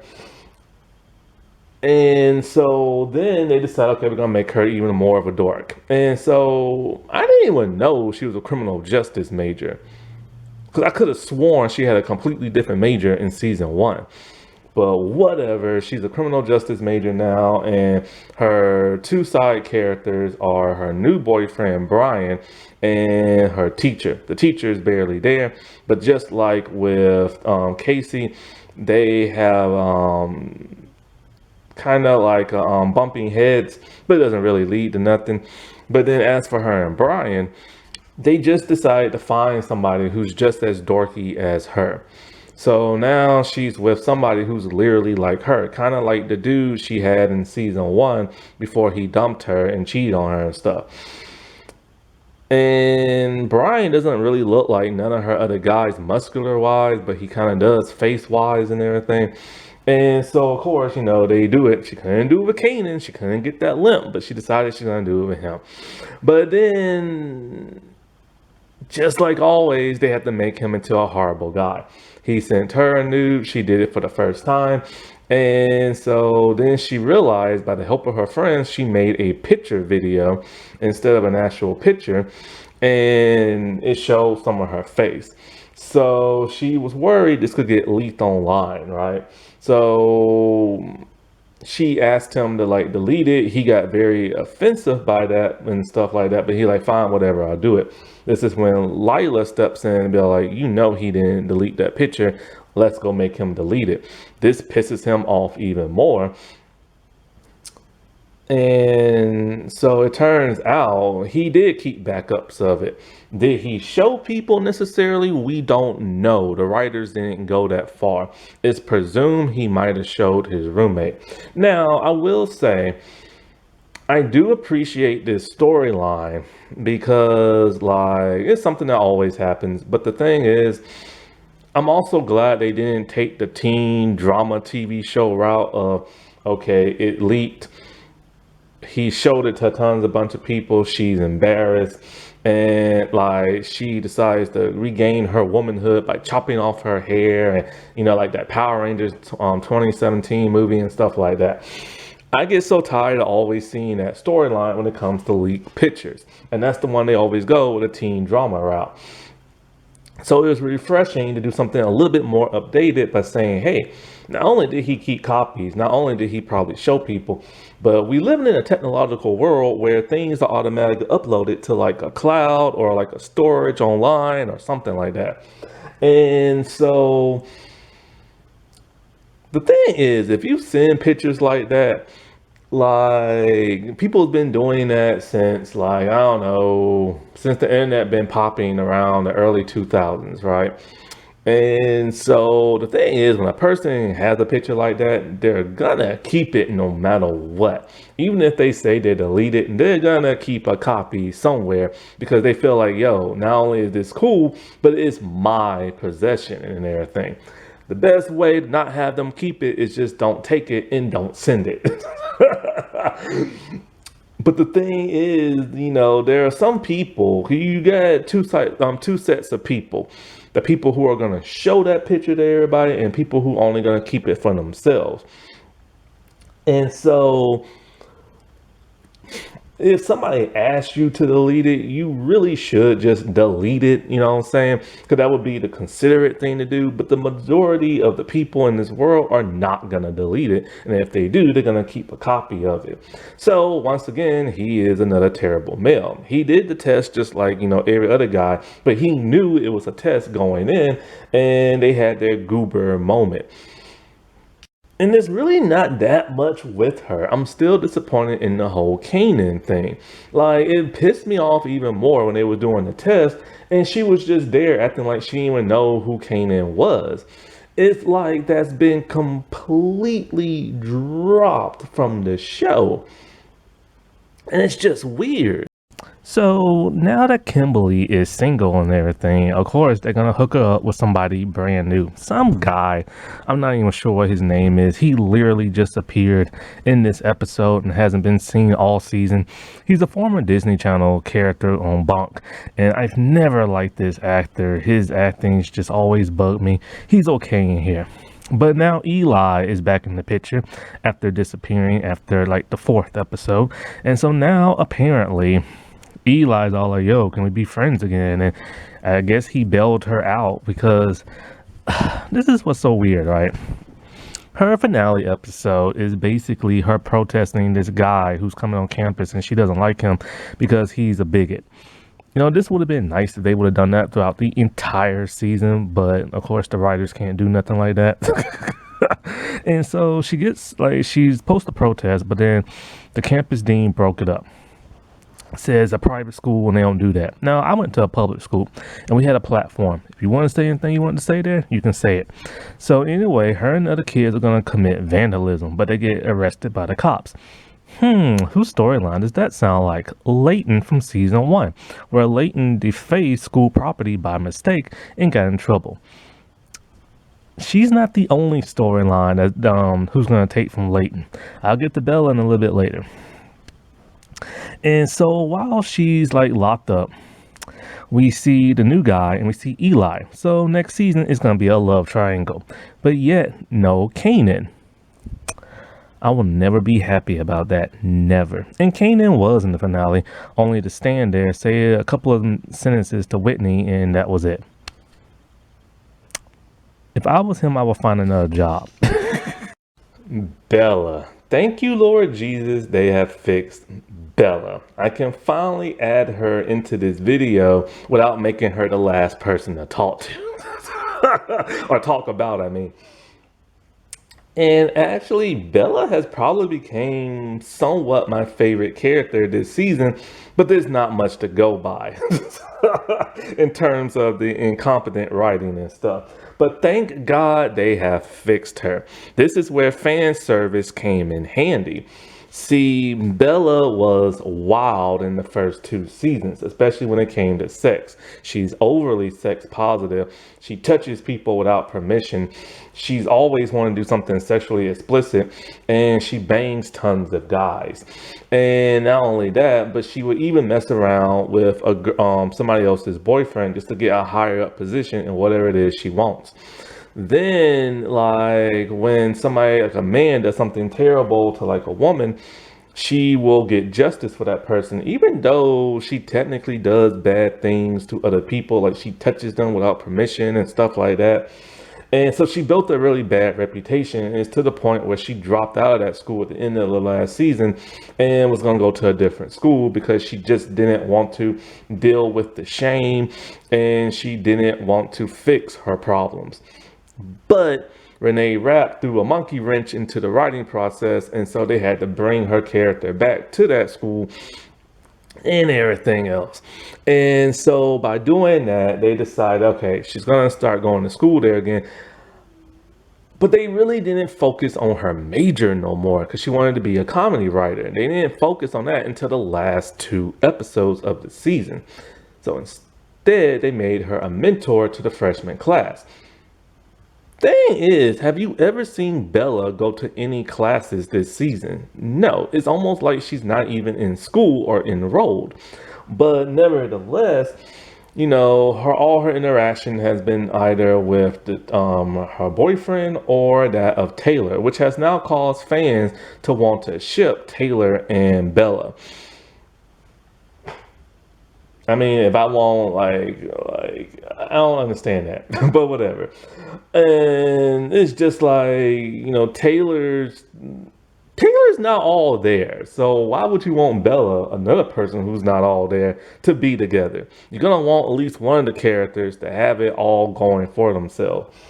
But like I said, they have written her a bit better. The backlash about her, a lot of that came from the Indian community that I would see on social media. It's because, like, they didn't like the fact that she's always with a white dude. This is because of Mindy Kaling's always with a white dude. Her being Indian, Bella being Indian, and Mindy Kaling, you know, that's just her preference. She likes white guys and everything. I can't talk. My lips again stuck together because it's cold. And so, like, because of that backlash, they decided, all right, we're going to change it, but we're going to compromise. The first dude she's going to do is going to be a white dude, but he's going to have a mask on his face, which was a really funny and hilarious. But then the second dude we're going to hook her up with is going to be Arvid. Now, Arvid is not the kind of guy Bella would go for. He is super nice. He's too nice. He's so nice that he becomes annoying because it's kind of like he seems so nice. Like, you know, the whole term nice guys finish last. He feels like that. Like like they made him into the nicest guy. I can't think of another word but nice because I don't want to say the P word. But he's super nice. He's so nice. He's like sweet as sugar will rot in your teeth. But he doesn't have any kind of edge to him. He had a girlfriend in the beginning of the season. I don't even think we ever got to see her. So then Bella was going to try to steal him from her. That ended up working somehow, and she's never been punished for that. And not only that, but like she's never fixed all the bad mistakes she did in the other seasons. So they just completely forgot about that and did a soft reboot. And so he's not the type of guy she would normally go for. Like, he's not muscular, he's not wild, he's not daring, he's just nice. And so, like, when it comes to them doing it, I'm very thrilled they went with this storyline. He hasn't been with too many girls, but she revealed she's been with 20 guys. 20 guys in one school like year. And that freaked him out to where he didn't want to touch her. And he got tested from what he said an STI. When I was growing up, it was called an STD, but I guess it must have changed. And he's all like, since I got tested and I'm clean, then you must be clean and blah, blah, blah, blah, blah, and all this other stuff. And she got very offended by that. She's all like, yo, why are you judging me for being with 20 guys? And why are you over here getting tested to make sure I don't have nothing, blah, blah, blah, blah, blah, blah, blah, blah, blah, blah. I am glad they went this route because you were supposed to practice safe sex. And in this show, they never bring that up. I think they might have brought it up once with Leighton, but I don't think so because she's a lesbian and stuff. But they never bring up safe sex. They never bring up condoms, and they never bring up getting tested. Heck, even in the Friends show, they brought up condoms at least once. You know what I'm saying? But here on this show, they never do that. And so Bella's whole thing is, guys can sleep around with how many people they want, and they don't get judged. When a woman does it, she gets judged. Now this is true. Guys are like considered heroes when they've been with tons of people, but women are not. Two celebrities come in to mind: Charlie Sheen and Jennifer Coolidge, I think her name is, or I can't remember exactly what her last name is. Both have stated they've slept with over 200 people. And so, but here's the thing. Charlie Sheen got shamed for that because he's Charlie Sheen and he was going his tiger blood phase during that time. Jennifer, however, nobody has brought that up. And I feel like both of them are gross. And I like Jennifer a lot, but I just think like, dude, really? Like, you didn't even love none of those dudes and nothing like that? Because I doubt she's had 200 boyfriends and stuff. She's just playing the field for whatever, just like he is.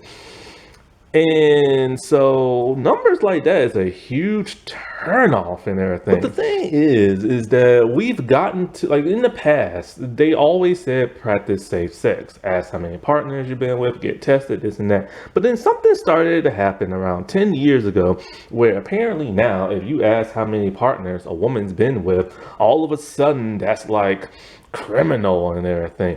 But the thing is, you're doing it to make sure like, hey, this is a person I really want to be with, because Bella has not had 20 boyfriends since being on this show. She's never really had a boyfriend, to be completely honest. This is like the real first boyfriend she's had in the entirety of this show. That dude from last season was never really like her boyfriend, more like a love interest. So she's never really dated on this show. And Arvid is really the first person. So, there's reason to be concerned about getting tested. Is the smart thing to do. Now, she stated she gets tested a lot, like a lot and everything. But it's like, she is hypocritical of like getting pissed at him for being cautious and everything, you know what I'm saying? Because you never want to catch nothing. And there are some people, both men and women, who don't care if they catch anything. I remember one time I was talking to this one lady, and she's all like, so what if you get an STD? Like, just take your medicine and you'll be better. Not all of them go away. You know what I'm saying? And who the heck wants to burn down there? So I am glad they brought up this storyline and stuff like that.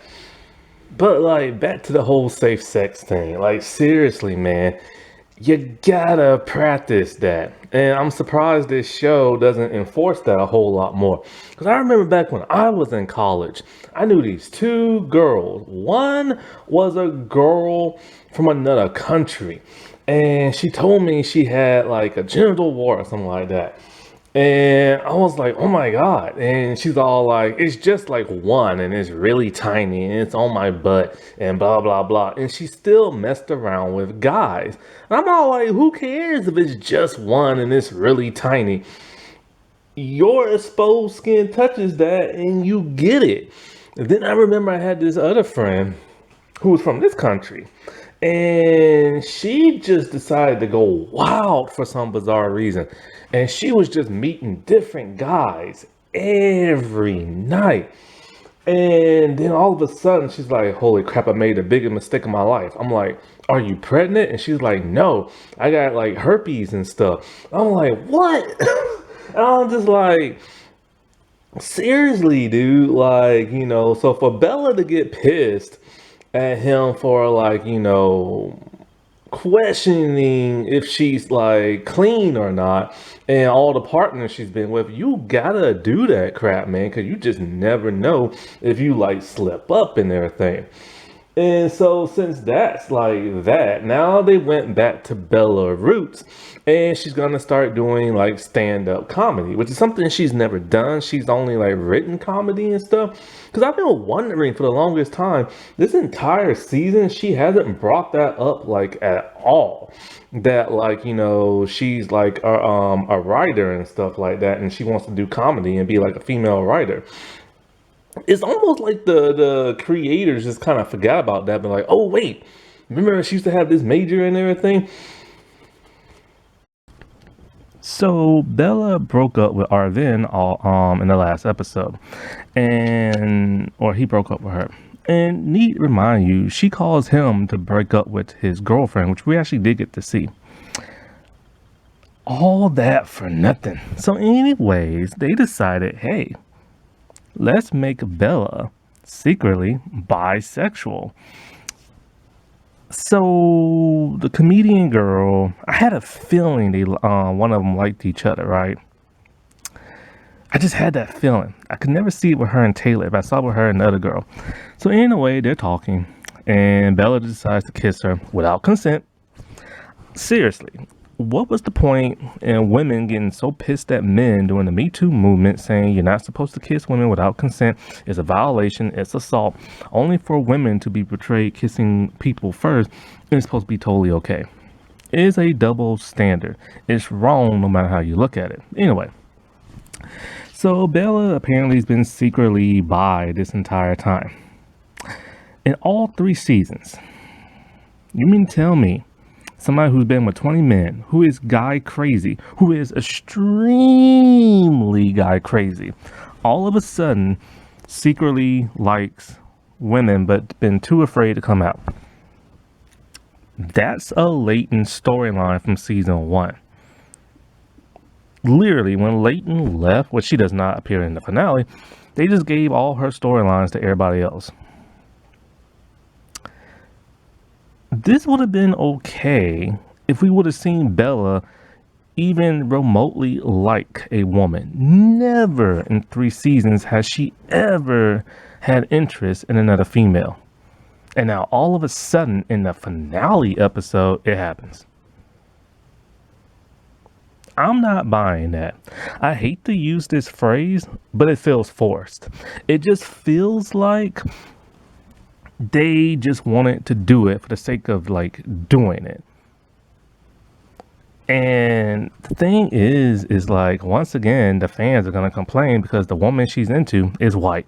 And not only that, but they had the opportunity to really go there with her mother because she was gonna come out for the whole school, but then her mom showed up and she got terrified.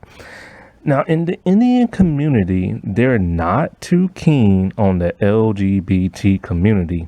Like they just don't. All right, they just don't. And this could have been an opportunity to show that, but what did they do? Her mom just accepts her, like as is, and I'm just kind of like, that's not realistic.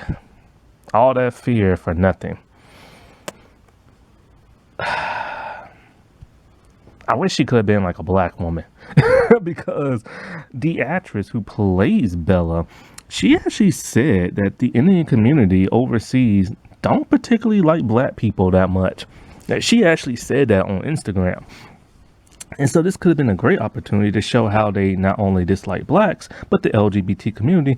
But the show wrapped it up in a nice little bow, which, you know. And last but not least, there's Whitney, the one that the writers seem to be pissing fans off the most this season. Seriously, like what the heck are they doing with this character? But to be fair, if you go back to season 1, she's been a pretty complex, messed up character from the start. It's just because they overdid it with Bella, people just overlook that of what Whitney does. A lot of what Whitney does that causes her problems is really her own fault because she puts herself in these situations and stuff. And so, you know, like I said before, back in season 1, I wondered what kind of character she was going to be. She is the daughter of a sitting senator. So is she going to be one of those, like, you know, offsprings of a senator that's like nice and enjoyable and keep to themselves? Or is she going to act like the devilish Nepo baby Meghan McCain? Meghan McCain is literally a slug. She is literally the scum of like the earth. And I swear to God, if this woman, if nothing, like nobody's talking about her in a good while, she finds a way to keep herself relevant by being nasty and just putting like, you know, the like worst hit piece on a person you could possibly think of, only because she wants to stay relevant and because she is just a hateful little heifer. And, you know, I do not understand what is wrong with this woman because she is just seems angry 24/7. Then when you don't agree with her, then she wants to play the victim. Like, you know, everybody's like coming on to her and being rude and nasty to her. The reason why people are so rude and nasty to this woman, because she just attacks people for no reason. She lies to people constantly, and I mean constantly and stuff. And she is such a flip-flopper. You can't trust a word she says. And she is the true epitome of white privilege and that of nepotism. Everything that's ever been given to her is because of her last name. Every door that has been opened is because of her last name. And what has she worked hard to become? Not a thing, because her last name opened doors. She's a terrible talk show host. She is a terrible slash reporter-ish type person. She's terrible at giving opinions on politics. She's terrible at giving opinions on feminism. She claims to be a supporter of the LGBT community, but then yet she's gonna complain about the new Sex and the City show on HBO Max and all the diversity in LGBT terms they're putting into the show. Weird, because she's supposed to be a supporter. You know what I'm saying? But she doesn't act like she's one. And what she did to Meghan Markle was just disgusting. Apparently, in Megan's mind, that if something terrible happens to your country, you're just supposed to stop doing whatever it is you're doing and not live your life. That's not how the world works and everything. So apparently Meghan Markle had like a Netflix series where she's doing like home craft and cooking and stuff like that. But because three terrible things, well, two at that time, now there's third with the whole wildfire thing. Because of that, and because she has this Netflix series coming out, Meghan McCain decided to go like insane for no apparent reason and attack the crap out of Meghan Markle. And, talking about, oh, I used to be a supporter of yours, but I should have figured how you was, and everybody turned on you when you exposed the royal family. First things first, when Meghan McCain was on The View, she was happy that Meghan Markle exposed the royal family for being racist, and even said she hopes she takes them down. Now all of a sudden she's lying about that and everything. Like, this woman lies so much, I swear to God. But like, what the heck is Meghan Markle supposed to do? Not live her life, not enjoy her life, be depressed for the rest of her life, be homeless in the street? She already had the Netflix deal. It's already been recorded. They're going to put it out. It's a contract, but Meghan McCain don't seem to understand that. But when all this bad stuff was happening in the country, did you see Meghan McCain stop her life? Did you see her put a hold on her job? No. When bad stuff happened in the past, did Martha Stewart stop her show or her life? No. And nobody complained. And so, apparently, for whatever reason, Meghan just decided to go after the other Meghan and everything. And as a result, people who are just like Meghan McCain and part of her political circle have been attacking Meghan Markle nonstop. Seriously, it is like the worst hit piece you could put on a celebrity and everything. So they're all coming for her and everything. Yet, when white celebrities do something similar to what Meghan has done, they get praised. So apparently, after all this, Meghan Markle decided to do where they went to the wildfire, in LA, or the places that got burnt down, and they toured the places, her and Harry. But they decided to tour the devastation and destruction of the wildfire in LA. And of course, more people who are part of Meghan's political circle and everything are attacking her nonstop and talking about it's a pity tour and all that. Yet, when Jennifer Garner and Paris Hilton do it, they get praised. When people attack Meghan Markle for wearing an LA cap while touring the devastation, she gets attacked, but Paris Hilton gets praised and wearing the same exact hat. What the heck is this about? Why are you praising the white celebrities, but you're gonna demonize the black one? Do you see what I'm saying here and stuff? And this is all because of Meghan McCain. And now, as a result of what Meghan McCain has done, Meghan Markle has decided to put a pause on her Netflix series. Why? She has done nothing wrong. Let's not forget that before Meghan Markle even married Prince Harry, she was an actress. And she had a blog doing arts and crafts and cooking and stuff like that. But, Meghan McCain should know that, since Meghan McCain thinks she knows everything. And so I do get the fact that, when bad stuff happens, you of course feel sad, you know what I'm saying? And but it's the whole notion of stopping what you're doing and all this other crap that she kept accusing Markle of doing was just low down and stuff. In all honesty, Meghan Markle and Prince Harry has done a lot. You know what I'm saying? They do the whole Invictus games or whatever that's called. Prince Harry served his country and stuff like that. What has Meghan McCain truly done? What? Well, what has she done? Absolutely nothing and everything. other than sponge off her family's last name. And to say, oh, now Meghan Markle thinks she's American again, she never stopped. And not to mention, Meghan McCain works for like a British like tabloid online and everything. I think it's like the Daily Mail UK or something like that. Like, seriously, this woman is a hypocrite. And let's not forget how insensitive she was when she was on The View. She made racist remarks involving like the COVID virus, calling it the Chinese virus and everything.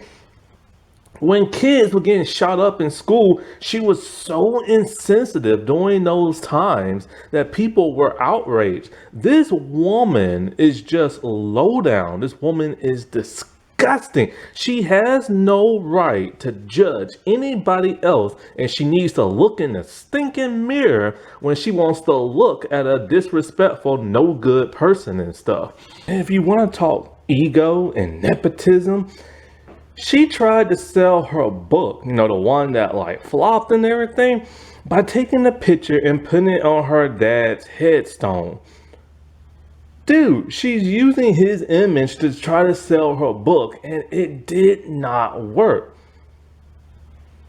So, in typical like Meghan McCain fashion, she decided to play the victim because now people are attacking her and everything because they're defending Markle.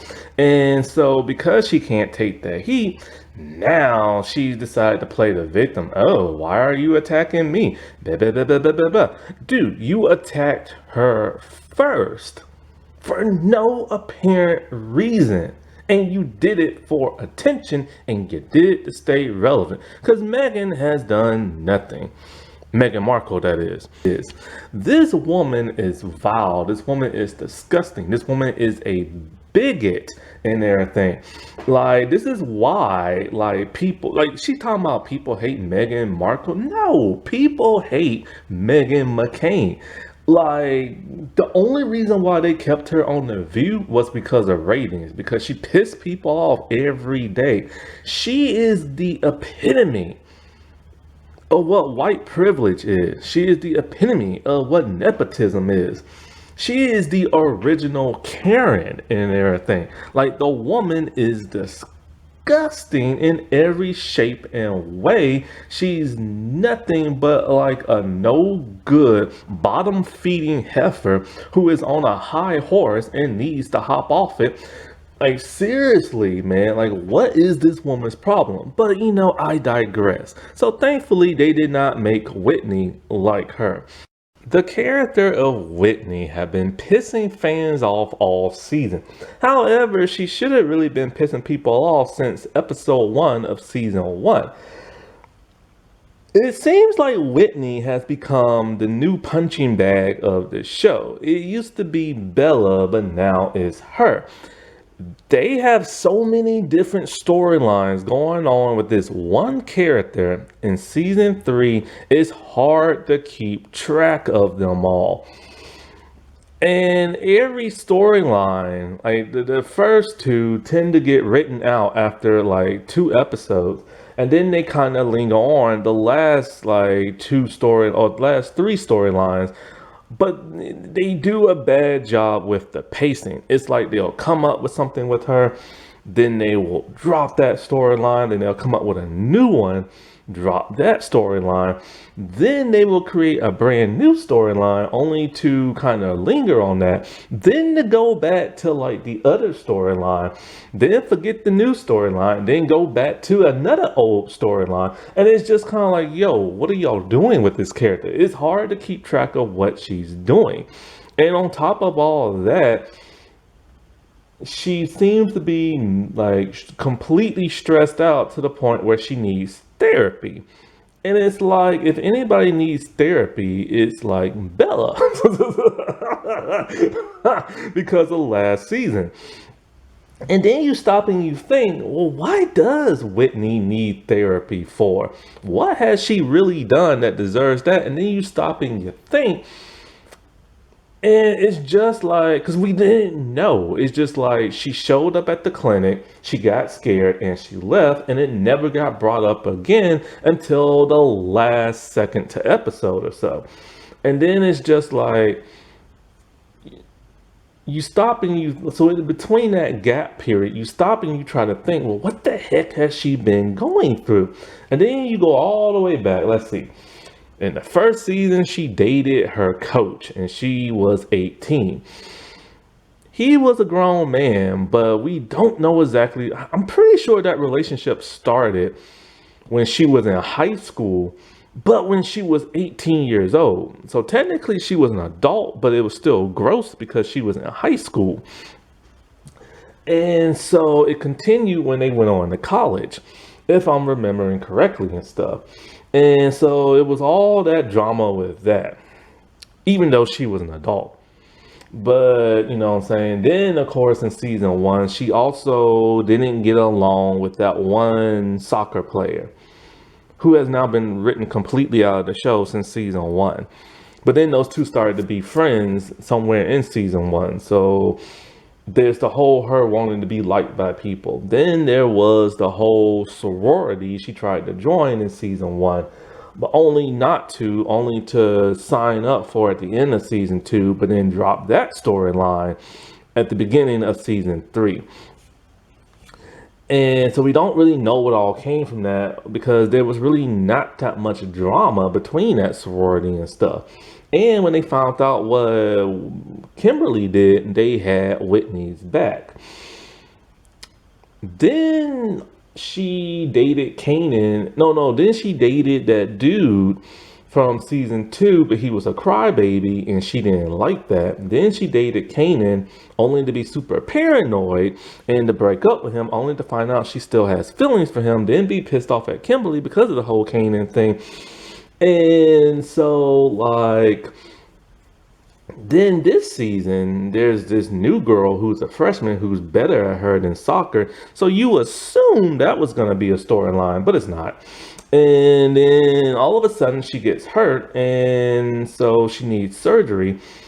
But her coach advises her, hey, like forget the surgery because we need you. Just take like this medicine and everything and to relieve the pain because, you know, and just fight through it.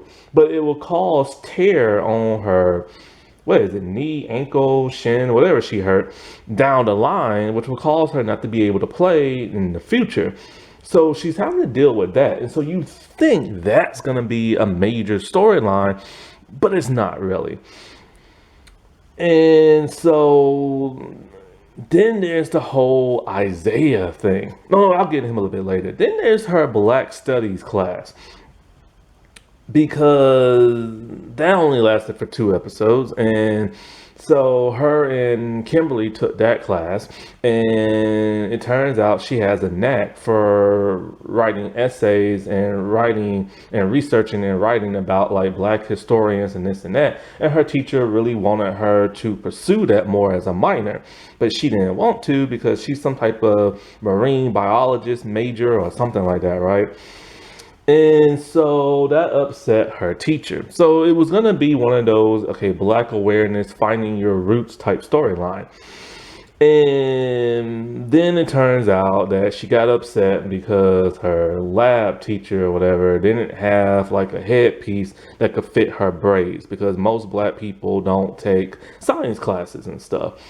So she realized, oh wow, you know, like times really have not changed, even though he said he was going to work on it. So then she went back to her Black Studies class only for nothing to happen with that. Then her marine biology class, her teacher did make good on his promise and get her the correct hairpiece for her braids and everything. And then it's back with this whole I can't say his name right now. Isaiah thing. And so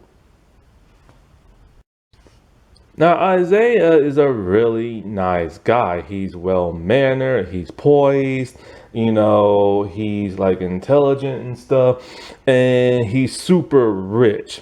And for some reason that turned her off, even though she's rich herself and her mom is a senator.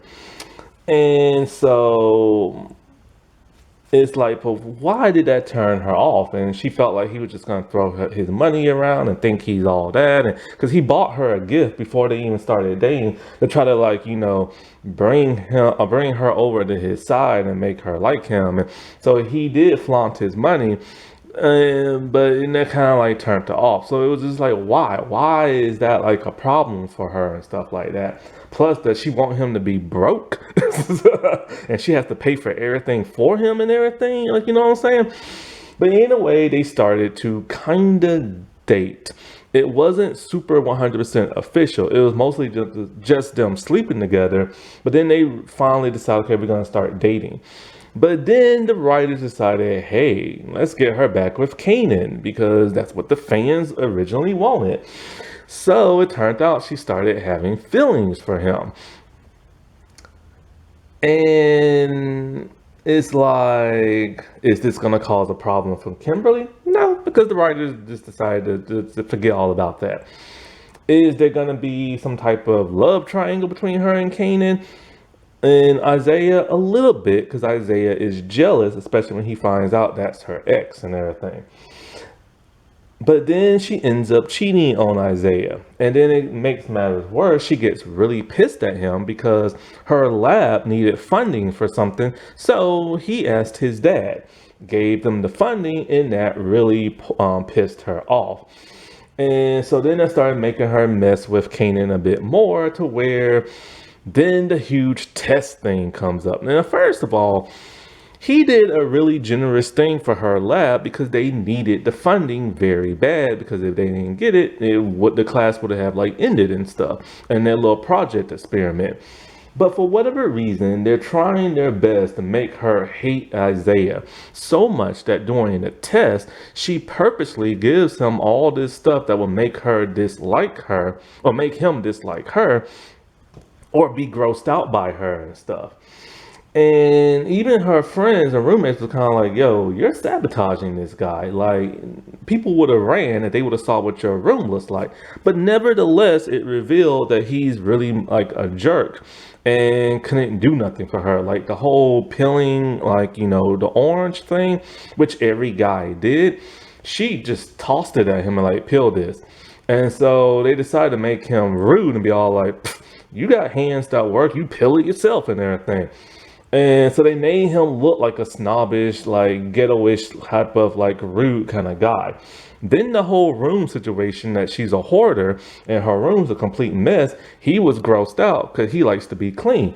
That's understandable and everything. But then when they had Kanan do the test, Kanan was as sweet as possible, as gooberish as possible, cutesy whoopsie as possible, making weird noises. Like, I'm thinking to myself, he's never acted like that before, and Whitney doesn't act like that. And you know who acts like that? Kimberly.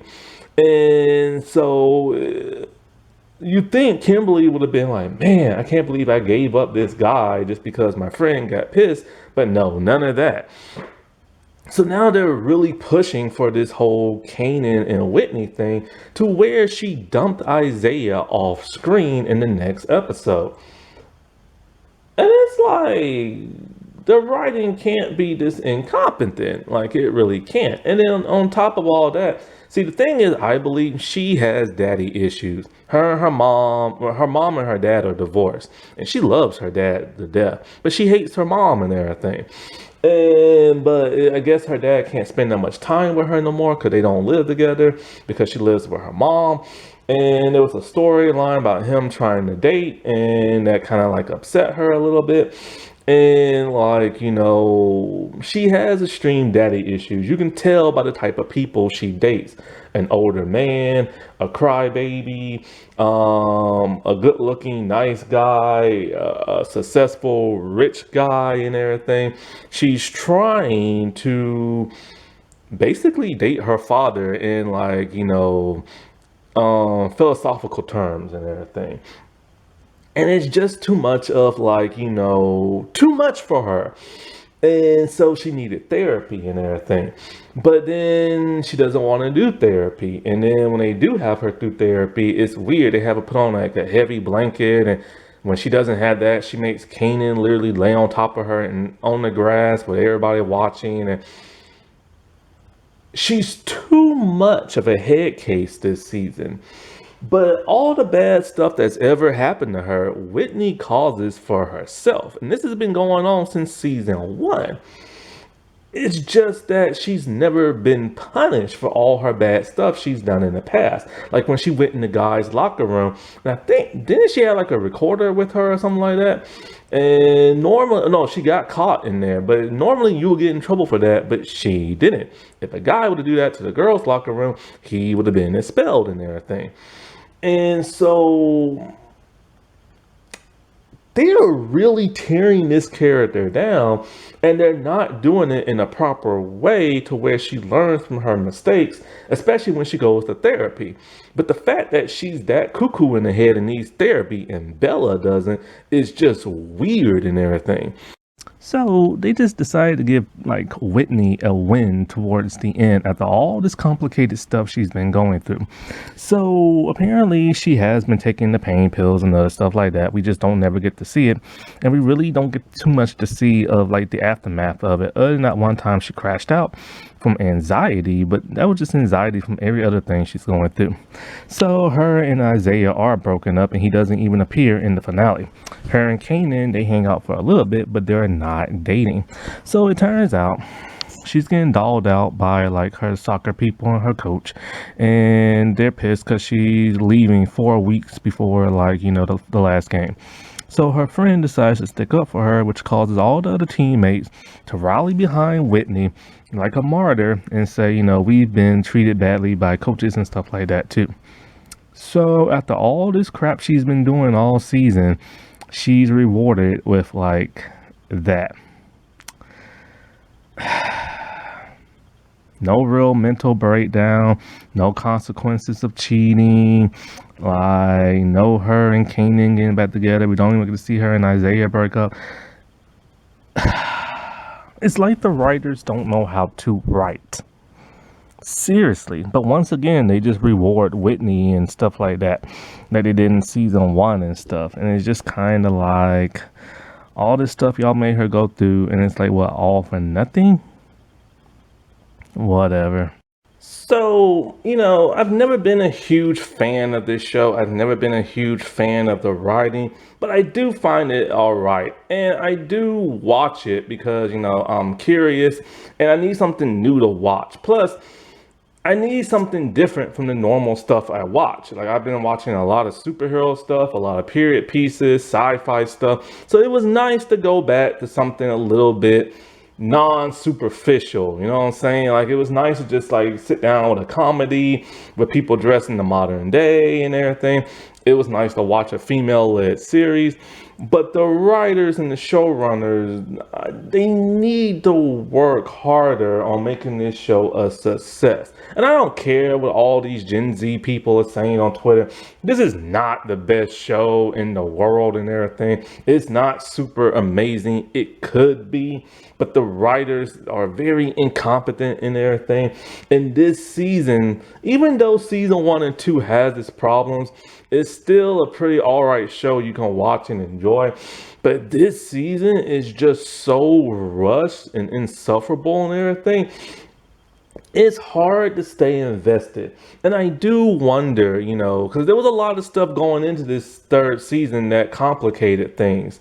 The 2-year gap, the writer's strike, you know, Renee Rapp leaving, them dealing with the fans and reworking characters around and, you know, adding new characters and trying to give them something to do. And it was just too much for the writers to do, but they had 2 whole years to do it. But of course, in that 1 year span, they couldn't write nothing because of the writer's strike. I don't know the future of this show. If it gets a 4th season, it's gonna be by the skin of their teeth. Plus, you gotta keep in mind those Renee Rapp fans. So many of them have literally said that they stopped watching the show once she left. And she left really early in the season, the 2nd episode. And, you know, that's something to consider because in order for this show to get renewed, people are going to have to watch it. You got some people saying they're not going to watch it until the whole season wrap up and then they're going to binge it. You got some people saying that they're tired of how they're treating some of the characters.